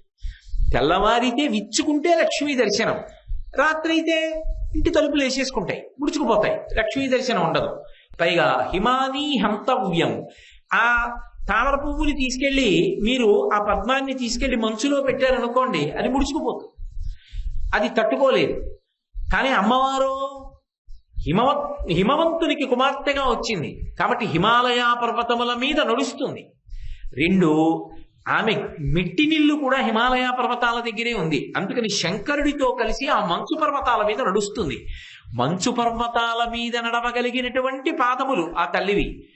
మంచు కొట్టినప్పటికీ ముకుళించినటువంటి పాదపద్మములు. పద్మములు ఏం చేస్తాయి? లక్ష్మిని తమ ఇంట్లో పెట్టుకుంటాయి. అమ్మవారి పాదపద్మములు ఏం చేస్తాయి? శ్రీమతి సృజంతం సమయినాం. భక్తితో సాత్వికమైన ఆరాధన చేసేటటువంటి వారికి అమ్మవారి యొక్క పాదములు లక్ష్మిని అనుగ్రహిస్తాయి. అమ్మవారి పాదములు పట్టుకున్న వాడికి లక్ష్మీ కటాక్షం కలుగుతుంది. కాబట్టి అమ్మ, నీ పాదములు అంత గొప్పవి. నఖైర్నాకస్త్రీణాం కరకమల సంకోచ చిచిభిః తరూణాం దివ్యానాం హసత యువతే చండిచరణౌ ఫలాని స్వస్యేభ్యః కిసలయ కరాగ్రేణ దదత దరిద్రేభ్యో భద్రాం శ్రియమదిశమాత్మాయ దదతౌ అంటారు. ఎంత కష్టంలో ఉన్నవాడైనా పాదములను ఒక్కసారి స్మరిస్తే చాలు. ఆ పాదముల జంట జ్ఞాపకం పెట్టుకుని ఒక్కసారి నమస్కారం చేస్తే చాలు, ఆ తల్లి వెంటనే అనుగ్రహిస్తుంది. అందున మధురైలో ఒక విశేషం ఉంది. అమ్మవారి పాదములను కడిగి చేసేటటువంటి ఉత్సవం ఒకటి ఉంది. ఆ ఉత్సవం చూసి తీరాలి, అంత అద్భుతంగా ఉంటుంది. అసలు దాని చిత్తరువులు చూసినా చాలు, అబ్బా ఇంత గొప్పగా ఉంటుందా అమ్మవారి యొక్క పాదయుగళి అనిపిస్తుంది. కాబట్టి శంకరులు సింజన్నూపురకింకిణీ మణిధరాం అంటూ ఆ తల్లి ఎంత గొప్పది అంటే పద్మప్రభా భాసురాం అంటున్నారు. ఆ పాదముల జంట మణిమంజీరములతో ఉండి ధనులు వినపడేటట్టుగా యోగులను అనుగ్రహిస్తుంది ఒక ప్రతిపాదన. ఇప్పుడేం మాట్లాడుతున్నారు? పద్మప్రభా భాసురాం. ఆమె శరీరం అంతా కూడా పైనుంచి కింద వరకు కూడా ఆమె పద్మముల యొక్క కాంతి ఎలా ఉంటుందో అటువంటి కాంతిని పొంది ఉంటుంది. భా అంటే కాంతి, పద్మప్రభా భాసురాం అంటే పద్మముల యొక్క కాంతి ఎలా ఉంటుందో అమ్మవారి యొక్క శరీరమునకు ఉండేటటువంటి కాంతి అలా ఉంటుంది. అయితే ఇక్కడ మీరు ఒక్క విషయాన్ని గమనించాలి. కాంతి ఒక్కటే ఉండడం ఒకెత్తు, కాంతితో సువాసన కూడా ఉండడం ఒకెత్తు. ఒక్క కాంతి ఉందనుకోండి, అది మనసుని రంజింపచేస్తుందని చెప్పలేదు. రెండు, సువాసన ఉందనుకోండి, కంటిని రంజింపచేస్తుందని చెప్పలేరు. కంటికి నాయక అని పేరు. కన్ను ముందు వెడుతుంది, కన్ను సేద తీరాలి. అమ్మవారి దర్శనం చేసినప్పుడు కళ్ళు సేద తీరుతాయి. ఎందుకు తీరుతాయో తెలుసా? శంకరాచార్యుల వారు సౌందర్యలహరిలో చెప్పారు రహస్యం. దృశాద్రాఘీయస్యాదరదళిత నీలోత్పల రుచా అంటారు. అక్కడ కూడా రుచా అన్న మాట వాడారు. అది దరదళిత అన్న మాటకు అర్థం ఏంటంటే బాగా విచ్చుకున్నది కాదు, బాగా ముడుచుకున్నది కాదు, విచ్చుకుని విచ్చుకోకుండా. ఆవుల మెడలో మువ్వలు కడతారు చూడండి, ఆ మువ్వకి మధ్యలో ఇలా చిన్నది కోసినట్టు ఉంటుంది, అందులో రేగు గింజ ఉంటుంది. ఇలా చూస్తే గింజ కనపడుతుంది, అలాగని గింజ బయటకు వస్తుందా? బయటికి రాదు. కనపడకుండా అందులోంచి రేగిగింజ కనపడేటటువంటి ఆవు మెడలో కట్టపడినటువంటి మువ్వ ఎలా ఉంటుందో అమ్మవారి కనురెప్పలు రెండు తెరుచుకోకుండా అలా ఉంటాయి. అవి ఎలా ఉంటాయిట, నీలోత్పల రుచ, నీలంగా ఉండేటటువంటి అని కాదు, సంస్కృతంలో నీలం అంటే నల్లని అని. నల్ల కలువ ఎలా ఉంటుందో అలా ఉంటాయి ఆవిడ కళ్ళు. ఎందుకు ఆ మాట అంటాం శంకరాచార్యులు వారు అంటే, నల్ల కలువకు కానీ తెల్ల కలువకు కానీ ఎర్ర కలువకి కానీ ఒక లక్షణం ఉంటుంది. అందులో ఉండేటటువంటి కాంతి వేడితో ఉండదు, చల్లతనంతో ఉంటుంది. సాధారణంగా ఎక్కడైనా కాంతి ఉందనుకోండి, ఆ కాంతిలో వేడి ఉంటుంది. ఇన్ని దీపాలు పెట్టారనుకోండి మీకు బాగుంటుందేమో కానీ ఒక గంటన్నరో అయ్యేటప్పటికీ ఎంత వేడి పడుతుందో శరీరం మీద, అంత వేడి పడుతుంది. అంత వెలుతురు చూస్తే చాలా తొందరగా కంటి యొక్క చూడగలిగినటువంటి శక్తి క్షీణిస్తుంది. అంత వెలుతురుని చూస్తూ ఉంటే ఆ కాంతి యందు వేడి కూడా ఉంటుంది. కాంతిని వేడిని వేరు చేయడం కుదరదు. కానీ అమ్మవారి శరీరపు కాంతికి ఉండే లక్షణం ఏమిటంటే, ఆ కాంతితో పాటు చల్లతనం ఉంటుంది. అది ఎక్కడుంటుందంటే ఒక్క పద్మమునందు ఉంటుంది. అది మీరు బాగా అనుభవించాలంటే ఎప్పుడైనా ఎక్కడైనా మీకు నల్ల కలువ దొరికితే ఆ నల్ల కలువలో ఒకసారి ముఖం పెట్టండి.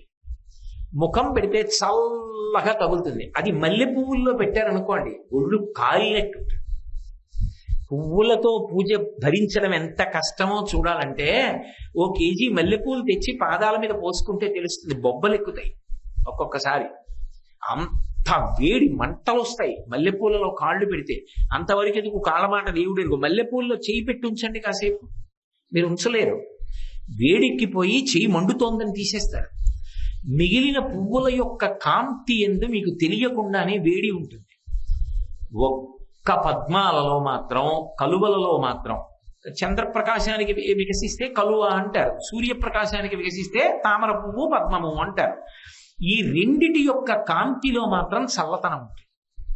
అందుకే నల్ల కలువ ఎందుకు చెప్తారంటే, నల్ల కలువ కంటికి కూడా హాయినిస్తుంది. అందుకే కదా రాత్రిళ్ళు కొంచెం దీపం, నీలంగా ఉన్న కాంతితో ఉన్న దీపం వేసుకుంటారు. అందులో ఇలా తల పెట్టారనుకోండి, దాని దుద్దు చుట్టూ నీటి బిందువులు ఉంటాయి. ఏ రంగుతో రేకు ఉందో తద్భిన్నమైన రంగు రేకు మొదట్లో ఉంటుంది. మీరు ఎర్రటి పద్మాన్ని తీసుకొచ్చారనుకోండి, ఆ రేకుల మొదళ్ళు తెల్లగా ఉంటాయి. తెల్లటి పద్మాన్ని తెచ్చారనుకోండి, కొద్ది గులాబీ వర్ణం ఉంటుంది.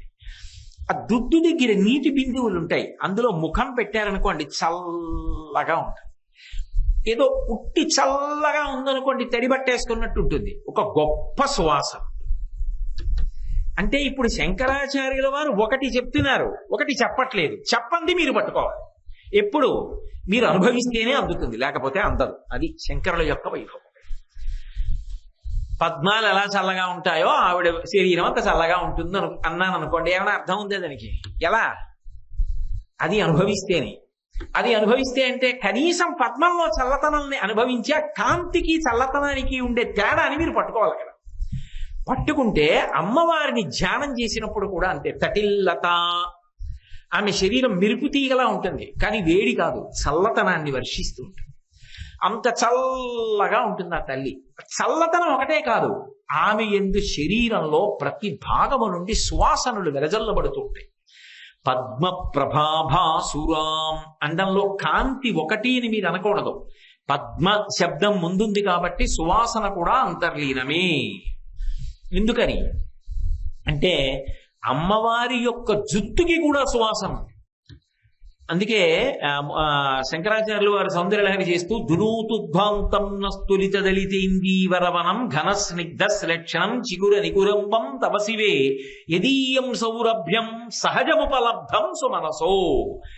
ఆ జుట్టులో ఏవో గొప్ప గొప్ప పువ్వులు తురుముకున్నందువల్ల పువ్వుల యొక్క సువాసన కబరీబంధానికి అంటుకోలేదు. ఆమె జుట్టుకి సహజంగా ఉన్న సువాసన మాకు అంటుకుంటుందేమో, మేము ఆ సువాసన ఓసారి చూద్దామని దేవలోకంలో ఉన్నటువంటి కల్పవృక్షములకు పూసిన పువ్వులు కోరుకుంటాయిట. అమ్మవారు మమ్మల్ని సిగలో పెట్టుకుంటే బాగుండు, ఆవిడ సిగకున్న వాసన మేము చూస్తామని కోరుకుంటాయిట. లోకంలో మిగిలిన వాళ్ళందరూ కల్పవృక్షాలు పూసిన పువ్వులు తెచ్చి మా కొప్పులో పెట్టుకుంటే ఆ సువాసనలు మా కొప్పు కప్పుట్టుకుంటే మా కొప్పు మంచి వాసన వస్తుందని కోరుకుంటారేమో. కానీ ఒక్క అమ్మవారి విషయంలో మాత్రం కల్పవృక్షాలకి పూసినటువంటి పూలు అమ్మవారు తిరుగుకుంటే బాగుండి ఆవిడ జుట్టుకున్న సహజమైన సువాసన ఏం చూస్తామని కోరుకుంటాయిట. సహజముపలబ్ధం సుమనసో. అమ్మా, నీ యొక్క జుట్టుకి అటువంటి సహజమైనటువంటి సుగంధం ఉన్నది. పద్మగంధీం, ఆవిడ పద్మగంధి, శరీరం అంతా కూడా పద్మగంధము వెదజల్లుతూ ఉంటుంది. ఆవిడ వస్తోంది అన్న మాటకు అర్థం ఏమిటంటే సువాసనలు గుబాళిస్తాయి. పసుపు వాసన, కుంకం వాసన, పద్మాల వాసన, పాదముల యొక్క మంజీరముల శబ్దము, వీటి చేత నిద్రపోతున్నాడా, తెలివొచ్చిందా, ఏవీ తెలియనటువంటి ఒక సుప్త చేతనావస్థలో తెలియట్లేదా అంటే తెలుస్తోంది కాబట్టి లేచాడా అంటే అవయవాలు కలపలేడు, లేచి కూర్చోలేడు. అటువంటి స్థితిలో అమ్మవారు వచ్చారనేటటువంటి అనుభూతిని యోగి పొందుతాడు. తిక్కన గారి విరాట పర్వంలో వర్ణించారు. నేను పడుకున్నానా అంటే పడుకోలేదు, నేను లేచున్నానా అంటే లేవలేదు, కానీ మా తాతగారు తీసుకొచ్చి నాకు అదిగో ఆ మహానుభావుడు ఆ హరిహర స్వామి వారిని తీసుకొచ్చి పరిచయం చేసి దర్శనం చేయించారు అని చెప్పారు. అలా అమ్మవారు అనేటప్పటికే ఆ పద్మముల యొక్క సహజమైన సువాసనలను వెదజల్లుతూ ఉంటుంది ఆవిడ శరీరం, పద్మముల కాంతితో ఉంటుంది. అందుకే మూకశంకరులు ఒక అద్భుతమైనటువంటి ప్రయోగం చేశారు ఈ విషయంలో. ఆయన అన్నారు, అమ్మ పరిమళ పరీపాకోద్రేకం పయోముని కాంచనే అన్నారు. అమ్మ, లోకంలో ఎక్కడ లేని విషయాలు నీ యందు అన్వయమయ్యాయమ్మా అన్నారు. ఎలా అన్వయమయ్యాయి అంటే, మేఘమునకు సువాసన ఉన్నట్టు, బంగారమునకు తావి అంటే వాసన అబ్బినట్టు. ఒక చోట బంగారు తీగ మంచి సువాసన వస్తోంది, మేఘంలోంచి సువాసనలు వస్తున్నాయి, అది పరిమళ పరీపాకోద్రేకం పయోముని కాంచని అన్నారు. మేఘంలో వాసనలు ఎందుకు వస్తాయి? మేఘం నుంచి నీళ్లు వస్తాయి, చల్లటి నీరు పడుతుంది తప్ప మేఘంలో వాసన వస్తుందా? మేఘం ఎలా ఉంటుందంటే చల్లగా ఉంటుందంటే అంటాం తప్ప మేఘంలో వాసన ఉంటుందంటే ఒప్పుకుంటారా? కానీ మూకశంకరులు అంటున్నారు మేఘంలో వాసన ఉందన్నారు. ఏమిటి వాసన అంటే, నల్ల మబ్బు ఎలా ఉంటుందో అమ్మవారి కొప్పు అలా ఉంటుంది, ఆ కొప్పులో వాసన ఉంది, అందుకని అమ్మ నీ దగ్గర ఉన్న నల్ల మబ్బుకి వాసన ఉందన్నారు. కాంచని, బంగారు తీగకి వాసన అబ్బిందన్నారు. అమ్మవారి యొక్క శరీరం తటిల్లత సమరుచి, ఆ మెరుపు తీగ ఎలా ఉంటుందో అలా ఉంటుంది. అంతేనా? ఒక్క కాంతేనా? కాదు, కాంతితో పాటు ఆమె శరీరం అంతా కూడా సువాసనలు వెదజల్లుతుంది. కాబట్టి అమ్మ, అంత గొప్ప విశేషం నీ శరీరం. అంతేకాదమ్మా, అందులో ఇంకొక అద్భుతం ఉంది. అసలు లోకంలో ఎక్కడా లేనటువంటి రీతిలో నీ యందు శిఖరము రెండుగా భాసిస్తోందమ్మా అన్నారు. శిఖరిని పునః ద్వైదీభావం అన్నారు. ఒక కొండ ఉందనుకోండి, ఆ కొండ సగానికి తెగి రెండుగా కనపడింది అనుకోండి, ఆశ్చర్యం, అదేంటి ఆ కొండ సమానంగా అలా రెండుగా తెగింది అనిపిస్తుందే. అమ్మా, నీ యొక్క వక్షోభాగము అలా కనపడుతోంది అని చాలు, ఇంకంతకన్నా దానికి వర్ణన అక్కర్లేదు. అంత విశేషము నీ యొక్క శరీరమునందు అన్వయమై ఉన్నది. అలాగే అరుణతాపం, చంద్రుడిలో వేడి ఉండదు, సూర్యుడిలో వేడి ఉంటుంది. చంద్రుడిలో వేడి ఉంది అన్నారు అనుకోండి ఎవరన్నా, అదేమిటంటే అర్థం లేదు, చంద్రుడిలో వేడి ఏంటంటే చంద్రుడిలో చల్లతనం ఉంటుందంటారు. కానీ మూకశంకరులు అన్నారు శశివ్యరుణతాపం అన్నారు. చంద్రుడిలో వేడి కనపడుతోందమ్మా, ఆ విచిత్రం నీ శరీరంలో కనపడింది అన్నారు. ఎలా కనపడుతుంది అంటే, శశి అంటే అమ్మవారి యొక్క ముఖం పూర్ణ చంద్రబింబంలా ఉంటుంది. పూర్ణ చంద్రబింబంలా ఉన్న అమ్మవారి ముఖంలో ఎర్రగా మెరిసిపోతున్న బాలసూర్య బింబం వేడి వదులుతూ ఎలా వస్తుందో, ఆవిడ యొక్క పాపట ప్రారంభ స్థానంలో పెట్టుకున్నటువంటి సింధూరం బొట్టు సూర్యబింబం వేడినిస్తే ఎలా ఉంటుందో అలా ఉందమ్మా. అందుకని చంద్రబింబం లాంటి నీ ముఖంలో పాపట ప్రారంభ స్థానంలో పెట్టుకున్న సింధూరం బొట్టు అలా ఉంది. పోనీ అక్కడతో ఊరుకోలేదు, నీ శరీరమునందు ఇంకొక ఆశ్చర్యకరమైనటువంటి విశేషం ఉంది తల్లి అన్నారు. ఏమిటి అంటావా? అమ్మ, అసలు నీరు లేని చోట శంఖం ఉండదు, కానీ నీ శరీరంలో మాత్రం నీరు లేని చోట శంఖం ఉందమ్మా. నీరు లేని చోట శంఖం ఎలా ఉంటుంది అంటే, నంబుకంబో అన్నారు. అమ్మవారి యొక్క కంఠం శంఖంలా ఉంటుంది. శంఖానికి ఇలా గీతలు ఉంటాయి, అమ్మవారి కంఠానికి త్రివళులు ఉంటాయి. అమ్మవారు మాట్లాడితే విజయం, శంఖం ఊస్తే విజయానికి పిలుపు. శంఖం ఎలా ఉంటుందో అమ్మవారి కంఠస్వరం అలా ఉంటుంది. కాబట్టి శంఖం ఎక్కడుండాలి, నీరు ఎక్కడుందో అక్కడ ఉండాలి. రామేశ్వరం వెళ్ళామనుకోండి, రామేశ్వరం సముద్రం ఉంటున్న శంఖాలు రాసులుగా పోసి అమ్ముతారు. అంతేకాదు, అయ్యా నా పేరు రాయండి అంటే శంఖం తీసి జాగంటి కోటేశ్వర శర్మ అని రాసి ఇచ్చేస్తుంటారు. రకరకాల శంఖాలు, ఎన్ని శంఖాలు అమ్ముతుంటారు రామేశ్వరంలో. సముద్రం ఉంది కాబట్టి శంఖాలు దొరుకుతాయి. నీళ్లు లేకుండా శంఖాలు ఎక్కడి నుంచి వస్తాయి? నీళ్లు లేని చోట శంఖాలు ఉండవు. కానీ అమ్మ నీ కంఠం ఉంది, అక్కడ నీరెక్కడుంది? నీరు లేదు కానీ శంఖంలా ఉంది నీ కంఠం. నీరు లేని చోట శంఖం ఉంది. కాబట్టి అమ్మ విచిత్రాలన్నీ నీ శరీరంలోనే ఉన్నాయన్నారు.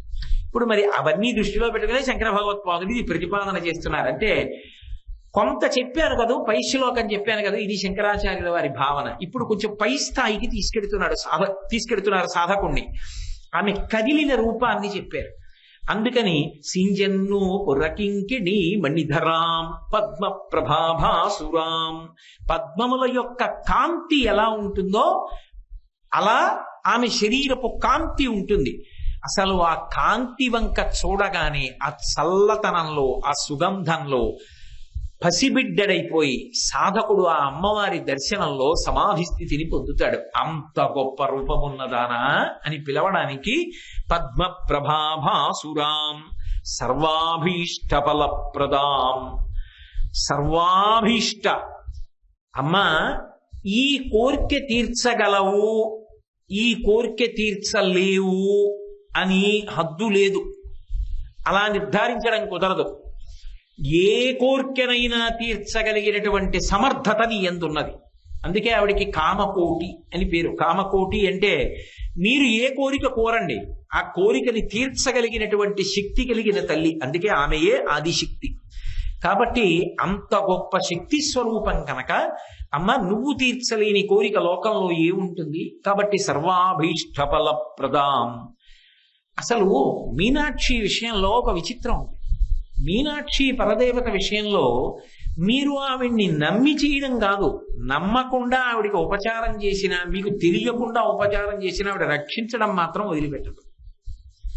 ఎందుకని అంటే ఇప్పటికీ మధురైలో ఒక విశేషం ఉంది. మీరు కావాలంటే ఈ మాట మధురై వెళ్ళినప్పుడు చూడండి. అక్కడ ఒకప్పుడు 1812 సంవత్సరంలో రావు పీటర్ అనబడేటటువంటి కలెక్టర్ ఒక ఆయన మధురైని పరిపాలించాడు. ఆయన పరిపాలన చేసిన రోజుల్లో ఆయనకు అలవాటు ఉండేది. ఆయన పొద్దున్నే ఒకసారి అలా వ్యాహ్యాళిగా ఆరోగ్యం కోసం నడవడానికి వెళ్ళేవాడు. ఆయన ఏం పెట్టుకున్నాడంటే, అదేదో పవిత్రంగా నేను ప్రదక్షిణం చేస్తున్నానని కాదు, ఓసారి దేవాలయం చుట్టూ నడిచి తిరిగి వచ్చి తన గదిలోకి వెళ్ళిపోయేవాడు. మీనాక్షి దేవాలయానికి దగ్గరలోనే ఆయన మేడ ఉండేది. ఆయనకి అలవాటు ఏమిటంటే రోజు తిరిగి వచ్చి మేడ మీదకి వెళ్ళిపోతాడు. వెళ్ళిపోయి ఏదో ఆయన వ్యవహారం, పరిపాలన గొడవలో ఉంటాడు. మరి కలెక్టర్ గారంటే ఆ రోజుల నుంచి కూడా అధికారాలు విశేషంగా ఉన్నాయి కదా, ఆ పరిపాలనలో హడావిడిగా ఉంటాడు. ఒకరోజు మధురైలో బ్రహ్మాండమైనటువంటి వర్షం బయలుదేరింది. ఎక్కడి నుంచో ఒక 3 సంవత్సరాల పిల్ల పరుగు పరుగున మేడ మీద పడుకున్న కలెక్టర్ గారి దగ్గరికి వెళ్ళిపోయింది. ఆమె వెళ్ళిపోతున్నప్పుడు అక్కడ ఉన్నటువంటి రక్షక భటులందరూ కూడా నిరుత్తురులైపోయి ఆ పిల్లని చూస్తూ ఉండిపోయారు. ఎవరూ ఆ పిల్లని ఆపలేకపోయారు. ఆ పిల్ల పరుగు పరుగున వెళ్ళిపోయింది. వెళ్ళిపోయి పడుకుని నిద్రపోతున్నాడు కలెక్టర్ గారు. ఆ నిద్రపోతున్న కలెక్టర్ పీటర్ గారిని గట్టిగా కొట్టి లేపింది. తొందరగా రా కిందకి అని చెయ్యి పట్టుకుని మేడ మించి బర్ర బర్ర బర్ర బర్ర బర్ర బర్ర మెట్ల మించి తీసుకొచ్చి దూరంగా తీసుకెళ్ళిపోయింది.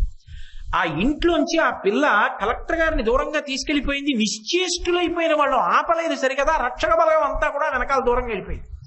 వాళ్ళంత దూరం వెలిగిపోయారు, పిడుగు పడిపోయి ఆ ఇల్లు కాలిపోయింది. ఆ పిల్ల కోసం చూశాడు ఆ కలెక్టర్, ఆ పిల్ల కనపడలేదు. ఆయనకి అర్థమైంది, తెలిసో తెలియకో మీనాక్షి పరదేవత దేవాలయానికి ప్రదక్షిణం చేశా. ప్రతిరోజు పాదరక్షలతో చేశానో, ఎందుకు చేశానో, తెలిసి చేశానో తెలియక చేశానో, భక్తితో చేశానో భక్తి లేకుండా చేశానో, కానీ గుడి చుట్టూ తిరిగి వస్తాననేవాడిని అని పొద్దున్నే వ్యాహ్యాళి కోసం గుడి చుట్టూ తిరిగి వచ్చారు. తిరిగి వచ్చినందుకు పిడుగుపడి చచ్చిపోవలసిన వాణ్ణి నన్ను బాలాస్వరూపంగా వచ్చి చెయ్యి పట్టుకి కిందకి తీసుకెళ్ళింది, కాపాడింది నా తల్లిని 297 అపూర్వమైనటువంటి మణులతో ఆవిడ గుర్రం మీద వెడుతున్న రూపం గురించి నేను మీతో మనవి చేసి ఉన్నాను కదా. భారతదేశంలో ఎక్కడా లేదు అటువంటి విశేషం. అలా ఆవిడ గుర్రం ఎక్కినప్పుడు మా తల్లి ఆ గుర్రపు జీనుకి వేలాడుతున్నటువంటి తాడుకి ఆవిడ పాదాలు పెట్టుకోవడానికి 2 కుక్కేలు లాంటివి ఉంటాయి, అందులో పాదాలు పెడతారు. అందులో ఇక పైన ఆమె పాదములు పెట్టకూడదు. నన్ను కాపాడిన తల్లి కాబట్టి నేను మణులతో వజ్ర వైఢూర్యములతో చేయించినటువంటి ఈ 2 కుక్కేలలో ఆవిడ పాదములు పెట్టి గుర్రం మీద వెళ్ళాలి అని అశ్వంకి యొక్క జీనుకి 2 అటువంటి కుక్కేలు చేయించాడు. అసలు వాటి ఫోటో చూస్తే చాలు మీరు మురిసిపోతారు. అసలు అబ్బా ఏమి కుక్కేలండి అని. అందులో కాళ్ళు పెడుతుంది మీనాక్షి, పెట్టి ఆ గుర్రం మీద పెడుతుంది. ఆ గుర్రం మీద వెడుతున్నప్పుడు ఆ ఉత్సవాలకి వెళ్ళాలి.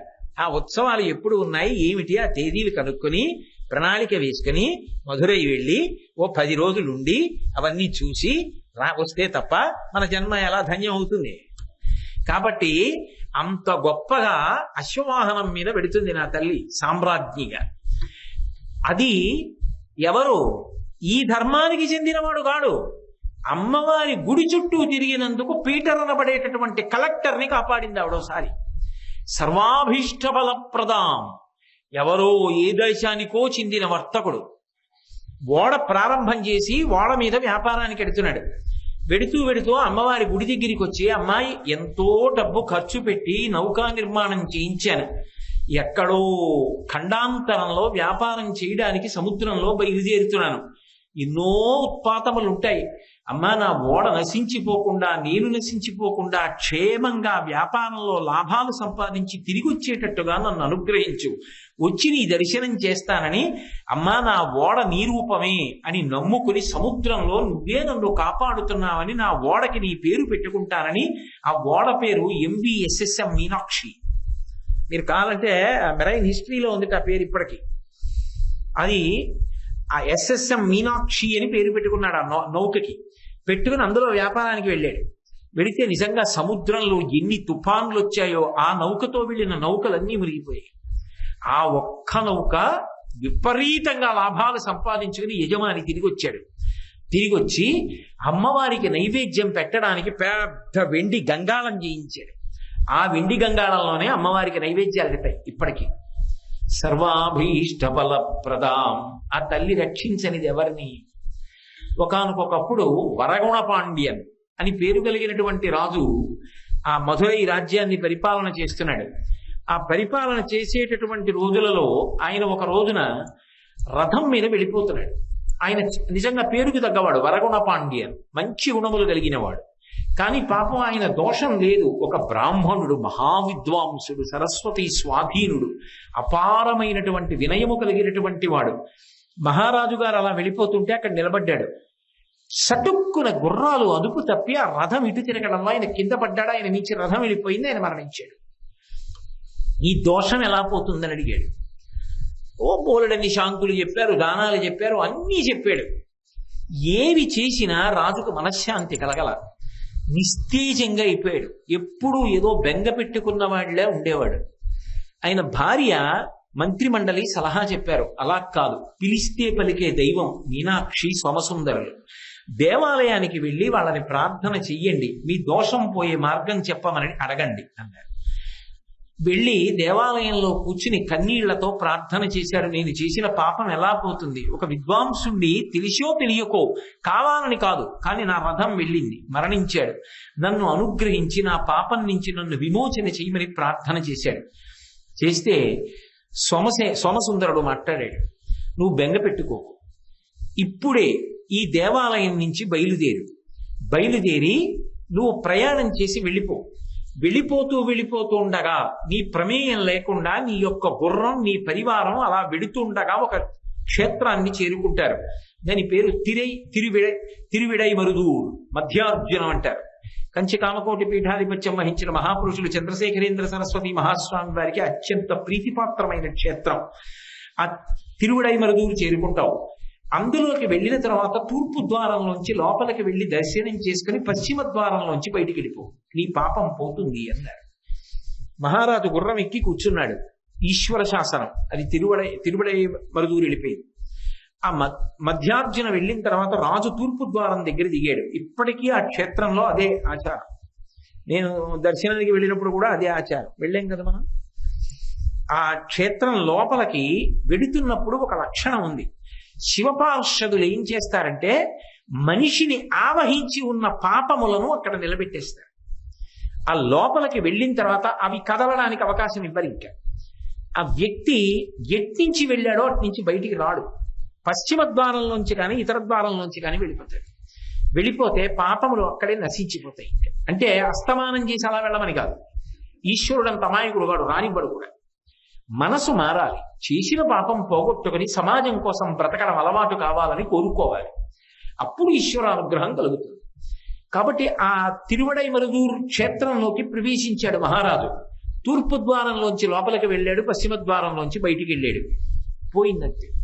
మనకి శ్రీశైలంలో ఎలా తెల్లమద్ది చెట్టు స్థలవృక్షమో ఇప్పటికీ తిరువిడైమరుదూరులో తెల్లమద్ది చెట్టు స్థలవృక్షం. అక్కడ ప్రత్యేకం ఇనప గేటు పెట్టి తాళం వేసి రక్షించుకుంటారు వాళ్ళు. కాబట్టి అంత గొప్పగా ఒకనాడు తను కావాలని చేయకపోయినా దోషం చేసినటువంటి మహారాజుని కాపాడింది ఆ తల్లి. శంకరుడి చేత చేయిస్తుంటుంది ఒక్కొక్కసారి. ఎందుకని అంటే ఆమె పరిపాలకురాలు. ఆమె ఏమంటే ఆ ఉపకారం చేయండి కాస్త వాళ్ళకి అంటే ఆయన వెంటనే ఔదల దాల్చి ఉపకారం చేస్తుంటాడు. ఇంకా విచిత్రం, ఒక్కొక్కసారి మహారాజులకు కూడా ఆశ్చర్యకరమైనటువంటి కష్టాలు వచ్చాయి.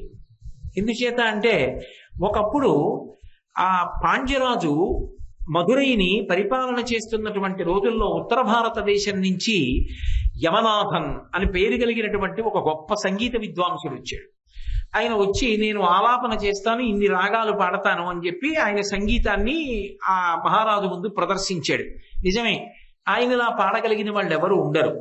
మహారాజు చాలా సంతోషించి అపూర్వమైనటువంటి కానుకల చేత సత్కరించాడు. సరస్వతీ కటాక్షం ఉండడం ఒకెత్తు, వినయం ఉండడం ఒకెత్తు. వినయం లేని సరస్వతీ కటాక్షం సమాజమునకు భరింపరానిదైపోతుంది. అందులోంచి వచ్చేటటువంటి అహంకారం పరమ గర్హనీయమవుతుంది. బంగారానికి తావి అబ్బినట్టుగా సరస్వతీ కటాక్షం పక్కన వినయం ఉంటేనే అది భగవంతుని యొక్క అనుగ్రహానికి పాత్రమవుతుంది తప్ప, లేకపోతే అది తనకి బరువు సమాజానికి బరువు తప్ప అది ఉపయుక్తము కాదు. ఈ మహారాజు ఇచ్చినటువంటి కానుకలు అందుకుని వెళ్ళిపోవలసినటువంటి ఆ యమనాథన్ అనబడేటటువంటి సంగీత విద్వాంసుడు తీసుకుని వెళ్ళలేరు సరికదా. మహారాజుని చిన్నబుచ్చి మాట్లాడాడు.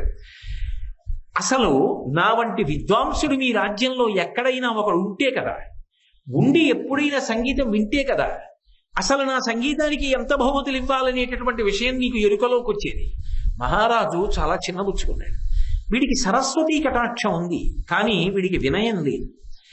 కానీ నాకొక్క విషయం తెలుసు, సరస్వతీ కటాక్షం ఉండి ఆ భగవద్భక్తి కూడా కలిగినటువంటి వాడి ముందు ఇలా వదడి మాట్లాడేటటువంటి వాడు నిలబడలేడు. కాలపరీక్షలో ఎవడి కోరుకోకపోయినా కీర్తి వెంటపడుతుంది అంటే ఆ వినయము భక్తి కలిగిన వాడి వెంట పడుతుంది తప్ప, నాకు సరస్వతీ కటాక్షం ఓటి ఉంది నా వెంట జనం పడాలంటే పడరు. పడలేదు కదా అని ఏడిస్తే అదో దోషం తప్ప దాని వలన వచ్చే ఉపయోగము ఉండదు. ఇదే ఆ మహారాజు నిర్ధారించాడు. భక్తి సరస్వతీ కటాక్షము ఉన్నవాడు ఎవరుంటాడో అటువంటి వాడి ముందు కేవల సరస్వతీ కటాక్షం ఒక్కటే ఉన్న వీడు నిలబడడు. అప్పుడు తప్ప వీడికి వినయం రాదు, వీడికి భక్తి రాదు. వీడు నన్ను ధిక్కరించడం మాట అలా ఉంచండి, వీడికి వినయం రావాలి జీవితంలో, లేకపోతే వీడు బాగుపడడు. అందుకని నా దేశంలో ఇంత గొప్ప విద్వాంసుడు కాడు.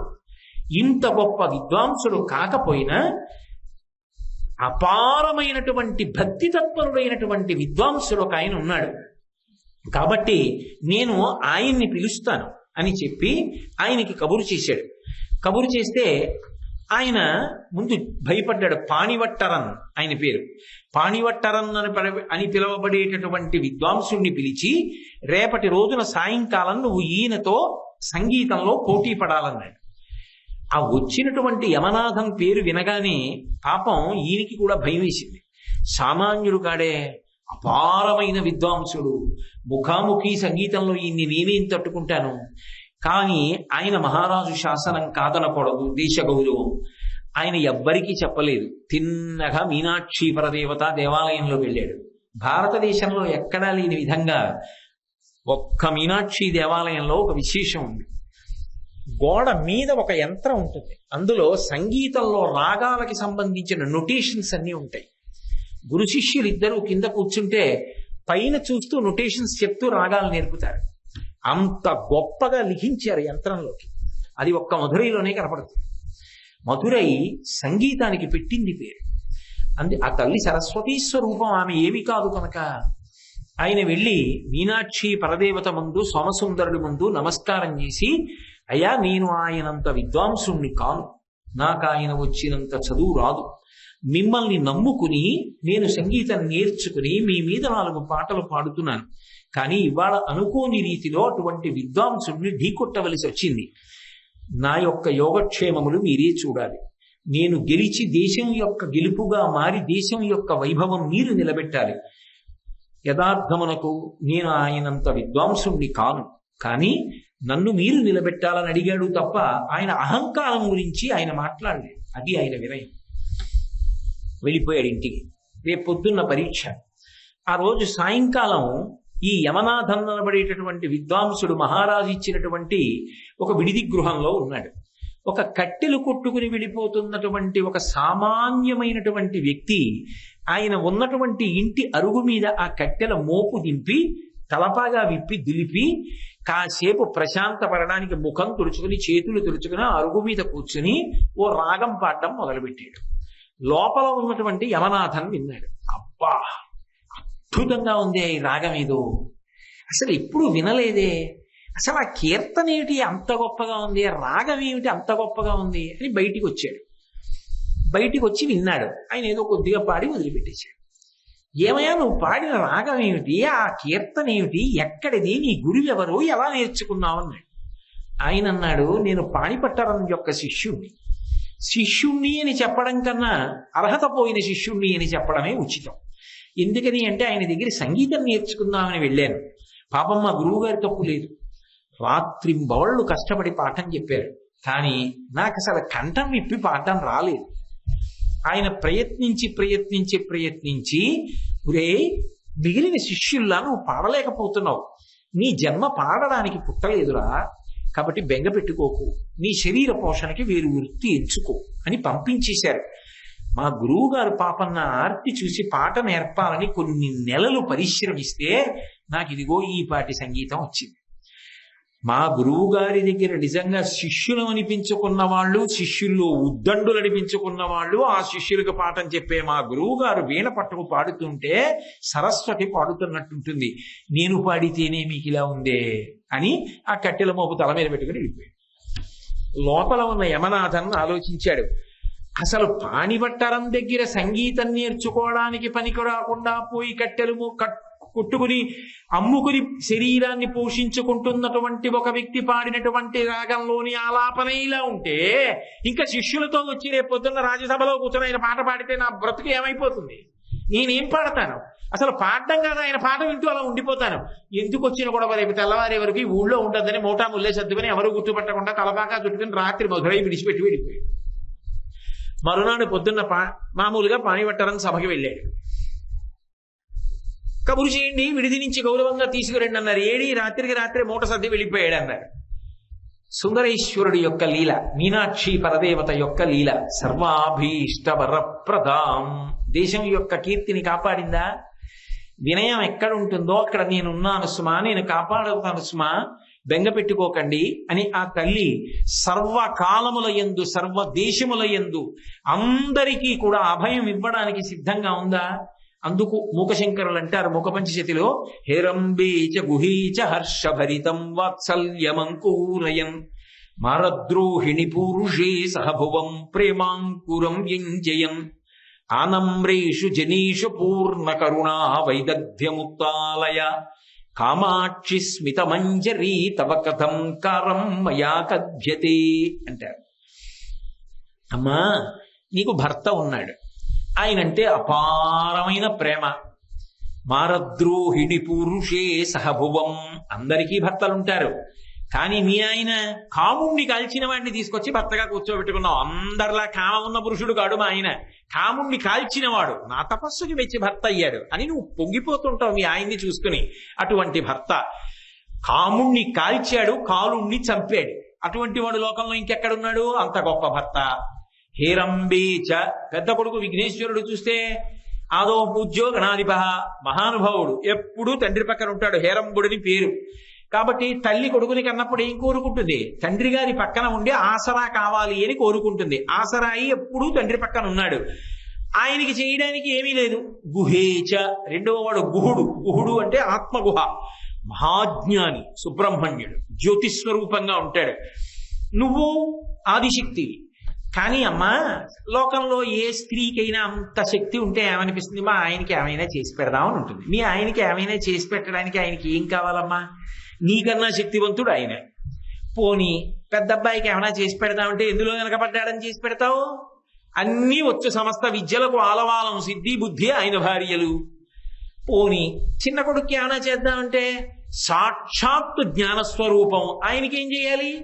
అమ్మా, నీ దగ్గర చూస్తే బోలెడంత శక్తి ఉంది.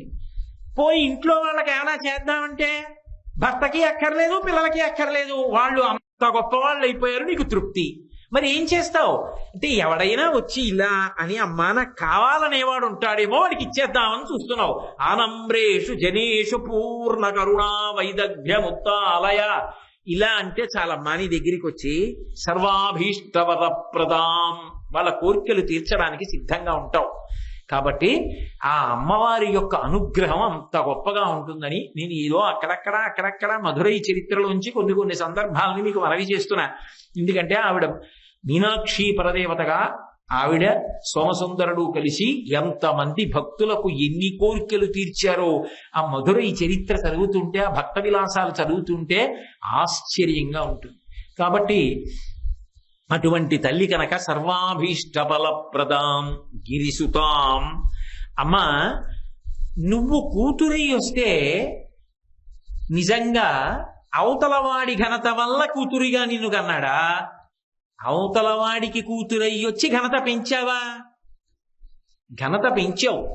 ఎందుకని అంటే, లోకంలో చూడండి, ఆడపిల్లకి తండ్రి చాలా గొప్పవాడు అనుకోండి, లబ్ధప్రతిష్ఠుడు, ఖండాంతర కీర్తిని సముపార్జించిన వాడు అనుకోండి. నేనండి ఫలానా వారి అమ్మాయిని, ఫలానా ఆయన మా నాన్నగారే అని చెప్పుకుంటుంది. ఖండాంతరం వెళ్ళిపోయినా కూడా నేను ఫలానా వారి అమ్మాయిని అని చెప్తుంది. ఎందుకని? తండ్రి అంత కీర్తి సంపాదించాడు కాబట్టి. ఆయన కుమార్తెను అని చెప్పుకోవడంలో ఆ పిల్లకు సంతోషం ఉంటుంది. కానీ అమ్మ, నువ్వు కూతురుగా వస్తే ఫలానా వారి కూతురునని నువ్వు చెప్పుకోవడం కాదు, ఆవిడ్ని కూతురుగా పొందాడని వాడి జన్మ సార్థక్యం అయిపోయి చరిత్రలో మిగిలిపోతాడు. కాబట్టి గిరిసుతాం, హిమగిరికి కూతురై నువ్వు తండ్రి పేరు చెప్పుకున్నావా? ఆమె నా కూతురై నా జన్మ తరించిందని హిమవంతుడు చెప్పుకున్నాడా? హిమవంతుడు చెప్పుకున్నాడు. నాకు కూతురై వచ్చింది అని హైమవతి అని పేరు పెట్టి, నా పేరు ఆ పేరులో కలిసింది, నా కుమార్తె అయింది అని పరవశించిపోయాడు. కాబట్టి గిరులలోనొక్క గిరినైన నా పేరు వెలయ చేసి తిట్లు ఇందువదన, నీకు తండ్రినైతే నాకింత చాలదే, ఇది మహాద్భుతంబు ఇందువదన అంటాడు వీరభద్ర విజయంలో పోతన గారి హిమవంతుడు. ఆ హిమవంతుడు ఆ పార్వతీదేవిని చూసుకుని పొంగిపోయి, అమ్మా, నువ్వు నాకు కూతురు అయ్యావు తప్ప నేను నిజంగా నీకు తండ్రిని అవుతానా?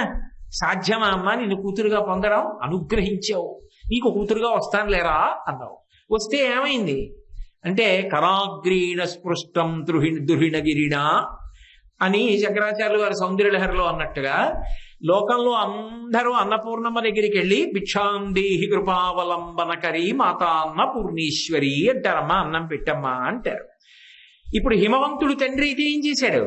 ఆవిడ పార్వతీదేవిని తెలుసు, పర్వతరాజపుత్రి అయింది కాబట్టి పార్వతి. ఇప్పుడు ఆయన పేరు ప్రకాశిస్తోంది. ఏం చేశాడు? ఇలా గడ్డం పుచ్చుకొని, అమ్మ నా తల్లి కదూ, నా కన్న కదూ, నా బుజ్జి కదూ, అన్నం తిను, లేకపోతే బొజ్జలో ఆకలేదు, తినమ్మా, అమ్మ మాట వినమ్మా అని బుజ్జగించాడు. అందరూ అన్నం పెట్టమ్మా అని ఆవిడ దగ్గరికి వెడితే అన్నం తినమ్మా అని హిమవంతుడు అన్నాడు. ఎంత అదృష్టవంతుడయ్యాడు హిమవంతుడని మనం అంటున్నామా లేదా? శంకరుడు అంతటి వారు సౌందర్యలహరిలో, అమ్మా హిమవంతుడు ఎంత అదృష్టవంతుడమ్మా, నీ గడ్డం పట్టుకుని ఇలా కుడి చేత్తో నిన్ను బతిమాలాడా, ఎంత అదృష్టవంతుడమ్మా. అందరూ అన్నం పెట్టమని అడిగితే ఆయన గడ్డం పట్టుకుని, అమ్మా అన్నం తినమ్మా, ఆటలు ఆడడం కాదమ్మా, కాసేపు బజ్జో అమ్మా, మంచి గౌన్ వేసుకోనాన్న, మంచి నగలు పెట్టుకోనాన్న, అందరికీ అన్ని ఇచ్చే తల్లికి హిమవంతుడు చేయించి ఇచ్చాడా? ఏం ఆశ్చర్యం. అంటే ఇప్పుడు శంకరాచార్యులు వారు నువ్వు హిమవంతుడికి కూతురుగా వచ్చావంటున్నారా? నువ్వు కూతురుగా వచ్చి వాళ్ళకి కీర్తి తెచ్చావంటున్నారా? అంటే అమ్మా నువ్వు అనుగ్రహించాలనుకుంటే నీ అనుగ్రహానికి అంతు లేదు. అమ్మా నువ్వు నా కూతురుగా రా అన్న వాళ్ళకి కూతురు అయిపోయి తండ్రికి ఖ్యాతి తెచ్చావు. ఇది నీ అనుగ్రహ విశేషం. ఒకనాడు జనకుడికి కూతురై జానకి అని పేరు పెట్టుకుని జనకుడిని అనుగ్రహించావు. ఒకనాడు ఆకాశరాజుకి కూతురువై పద్మావతి అని పేరు పెట్టుకుని ఆకాశరాజును అనుగ్రహించావు. ఒకరాజు హిమవంతుడికి కూతురై వచ్చి పర్వతరాజపుత్రివై పార్వతి అని పేరు పెట్టుకుని హైమవతి అని పేరు పెట్టుకుని హిమవంతుడిని అనుగ్రహించావు. ఒకనాడు ఏదో ఆ కాత్యాయనుడు అనబడేటటువంటి మహర్షికి కుమార్తెగా వచ్చి కాత్యాయని అని పేరు పెట్టుకుని మహర్షిని అనుగ్రహించావు. ఒకనాడు దక్ష ప్రజాపతికి కుమార్తెగా వచ్చి దాక్షాయణి అని పేరు పెట్టుకుని దక్ష ప్రజాపతిని అనుగ్రహించావు. ఒకరోజు భృగువుని అనుగ్రహించి భార్గవి అని పెట్టుకుని భృగువుని అనుగ్రహించావు. నిజంగా నువ్వే ఇంతమందికి కూతుళ్ళు అయ్యావు. ఎప్పుడెప్పుడు ఎవరెవరు నిన్ను కూతురుగా రమ్మని అడిగారో వాళ్ళ కోరిక తీర్చడానికి వాళ్ళకి కూతురువై తండ్రి పేరుకి ఖ్యాతి తెచ్చావు. ఇది నీ గొప్పతనం కదమ్మా. లోకంలో తండ్రి నా కూతురు వల్ల నాకు మంచి పేరు రావాలని కోరుకుంటాడు. కానీ నువ్వు తండ్రికి కీర్తిని పుట్టడం వల్లనే ఇచ్చేశావు. ఆమెకి తండ్రి అయ్యాడు అని చెప్పి లోకంలో శాశ్వతమైన కీర్తి పొందారు. కాబట్టి అమ్మా ఎంత కీర్తిని ఇవ్వగలిగినది అంటే యశస్విని. లోకంలో ఎవరికి ఏ కీర్తి వచ్చినా ఒక వ్యక్తిని చూడగానే ఆయనండి అని ఆ తర్వాత ఏ మాట అన్నా అది ఆవిడ అనుగ్రహం వల్ల వచ్చిన కీర్తి. ఆయన ఎంత బాగా మృదంగం వాయిస్తారో తెలుసా, ఆయన ఎంత బాగా పాట పాడతారో తెలుసా, ఆయన ఎంత బాగా కవిత్వం చెప్తారో తెలుసా, ఆయన ఎంత మంచి అధికారో తెలుసా, ఆయన అని ఏదన్నా ఆయన అది అవడానికి కావలసిన విభూతిని ఆవిడిచ్చి వాడికి కీర్తినిచ్చి వాడు కీర్తివంతుడై అందరి చేత పొగడబడుతుంటే తాను సంతోషిస్తుంటుంది అమ్మాయి. కాబట్టి అమ్మా నువ్వు మహాతల్లి ఎంత గొప్పదానివి అంటే గిరిసుతాం వాణీరమా సేవితాం భక్తాభీష్ట ఫలప్రదాం గిరిసుతాం వాణీ రమా సేవితాం. ఆ తల్లి ఎప్పుడూ కూడా వాణి రమ ఇద్దరి చేత సేవింపబడుతూ ఉంటుంది. వాణి అంటే సరస్వతీదేవి, రమ అంటే లక్ష్మీదేవి. ఇద్దరూ కూడా పరబ్రహ్మస్వరూపం కనుక ఆవిడ పక్కన నిలబడి వింజామరతో సేవ చేస్తూ ఉంటారు.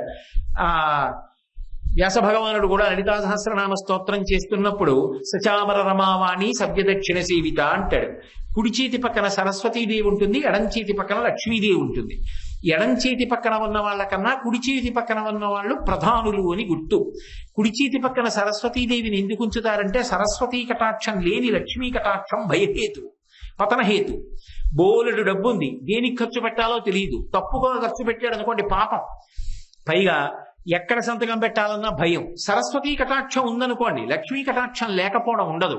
విద్వాన్ సర్వత్ర పూజ్యతి. ఆయన ఆఖరికి పలహారం పొట్లను తీసుకెళ్ళడం మర్చిపోయినా ఎక్కడికి వెళ్ళి కూర్చున్నా ఎవరో వచ్చి నమస్కారం పెట్టి 2 పళ్ళు ఇస్తారు. విద్వాంసుడికి దూరభూమి లేదు, అంతటా గౌరవింపబడతాడు. కాబట్టి సరస్వతీ కటాక్షం ఉంటే లక్ష్మీ కటాక్షం ఉండి తీరుతుంది. కాబట్టి ఆ ఇద్దరూ కూడా పక్కన నిలబడి వింజామరలు వేస్తూ ఉంటారు. ఆ మీనాక్షి పరదేవత పాదముల దగ్గర ఇలా వంగాడు అనుకోండి, వంగినప్పుడు ఇటువైపు నుంచి వేస్తున్న వింజామర యొక్క గాలి తగులుతుంది, ఇటుపక్క నుంచి లక్ష్మీదేవి వేస్తున్న వింజామర గాలి తగులుతుంది. అప్పుడు ఏమవుతుంది? సరస్వతీ కటాక్షము లక్ష్మీ కటాక్షము 2 వస్తాయి. ఎంత వస్తాయి అంటే మళ్ళీ శంకరాచార్యులు వారే సౌందర్యలహరిలో చెప్పారు, సరస్వత్యా లక్ష్మ్యా విధిహరి సపత్నో విహరతే రతేహ పాతివ్రత్యం శిథిలయతి రంజేన వపుషా చిరంజీవన్నేవ క్షపిత పశుపాశ వ్యతికర పరానందాభిక్యం రసయతి రసం తద్భజనవాన్ అన్నారు. ఎంత సరస్వతీ కటాక్షం వస్తుందంటేట సరస్వతీదేవి భర్త అయిన బ్రహ్మగారు అనుకుంటాట, ఒరే అసలు నాకు కదా సరస్వతీదేవి భార్య, నాకు ఉండవలసిన కటాక్షం కన్నా వీడికి ఎక్కువ కటాక్షం ఉందే అని బ్రహ్మగారు అసూయపడేంత సరస్వతీ కటాక్షం వస్తుందిట.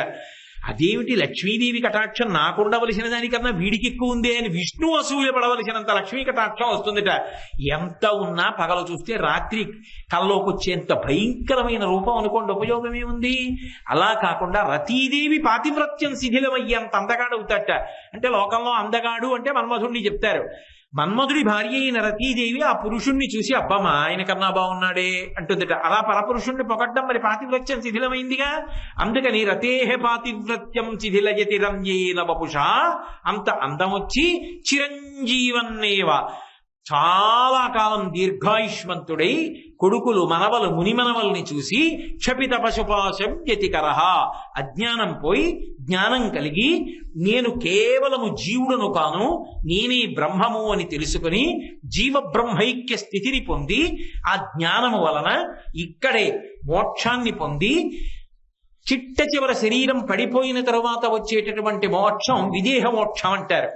ఇక్కడ ఉండగానే ఆ జ్ఞానము చేత నేను శరీరము కాదు ఆత్మ అనేటటువంటి అద్వైతానుభూతిని పొందడం అనేటటువంటిది ఎందువల్ల వస్తుంది అంటే, అమ్మా త్వద్భజనవాన్, నీ యొక్క అనుగ్రహాన్ని ఎవడు పొందుతున్నాడో వాడు వాణీ రమాసేవితాం, సరస్వతీదేవి లక్ష్మీదేవుల చేత సేవింపబడేటటువంటి నీ యొక్క అనుగ్రహాన్ని పొందుతున్నాడు. కాబట్టి వాళ్ళ అనుగ్రహాన్ని కూడా పొంది ఈ లోకంలో ఎన్ని పొందాలో అన్ని పొంది చిట్ట చివర మోక్షాన్ని కూడా పొందుతున్నాడు. పునరావృత్తి రహిత శాశ్వత శివ సాయుధ్య స్థితిని పొందగలుగుతున్నాడు. ఇన్ని ఇవ్వగలిగినటువంటి క్రియాశక్తి స్వరూపానివి అమ్మా మీనాక్షి, నీది పరమాద్భుతమైనటువంటి స్వరూపమని శంకర భగవత్పాదులు ఈ శ్లోకం ద్వారా కీర్తించి ఆ అమ్మవారిని పరమ భక్తితో చూడగానే మురిసిపొమ్మని మనకందరికీ అందించినటువంటి వేరొక రత్నం. ఒక్కసారి ఇవాళ పూర్తి చేసిన శ్లోకాన్ని మళ్ళీ అందాం. ముక్తాహార లసత్కిరీట రుచిరాం పూర్ణేందు వక్త్ర ప్రభాం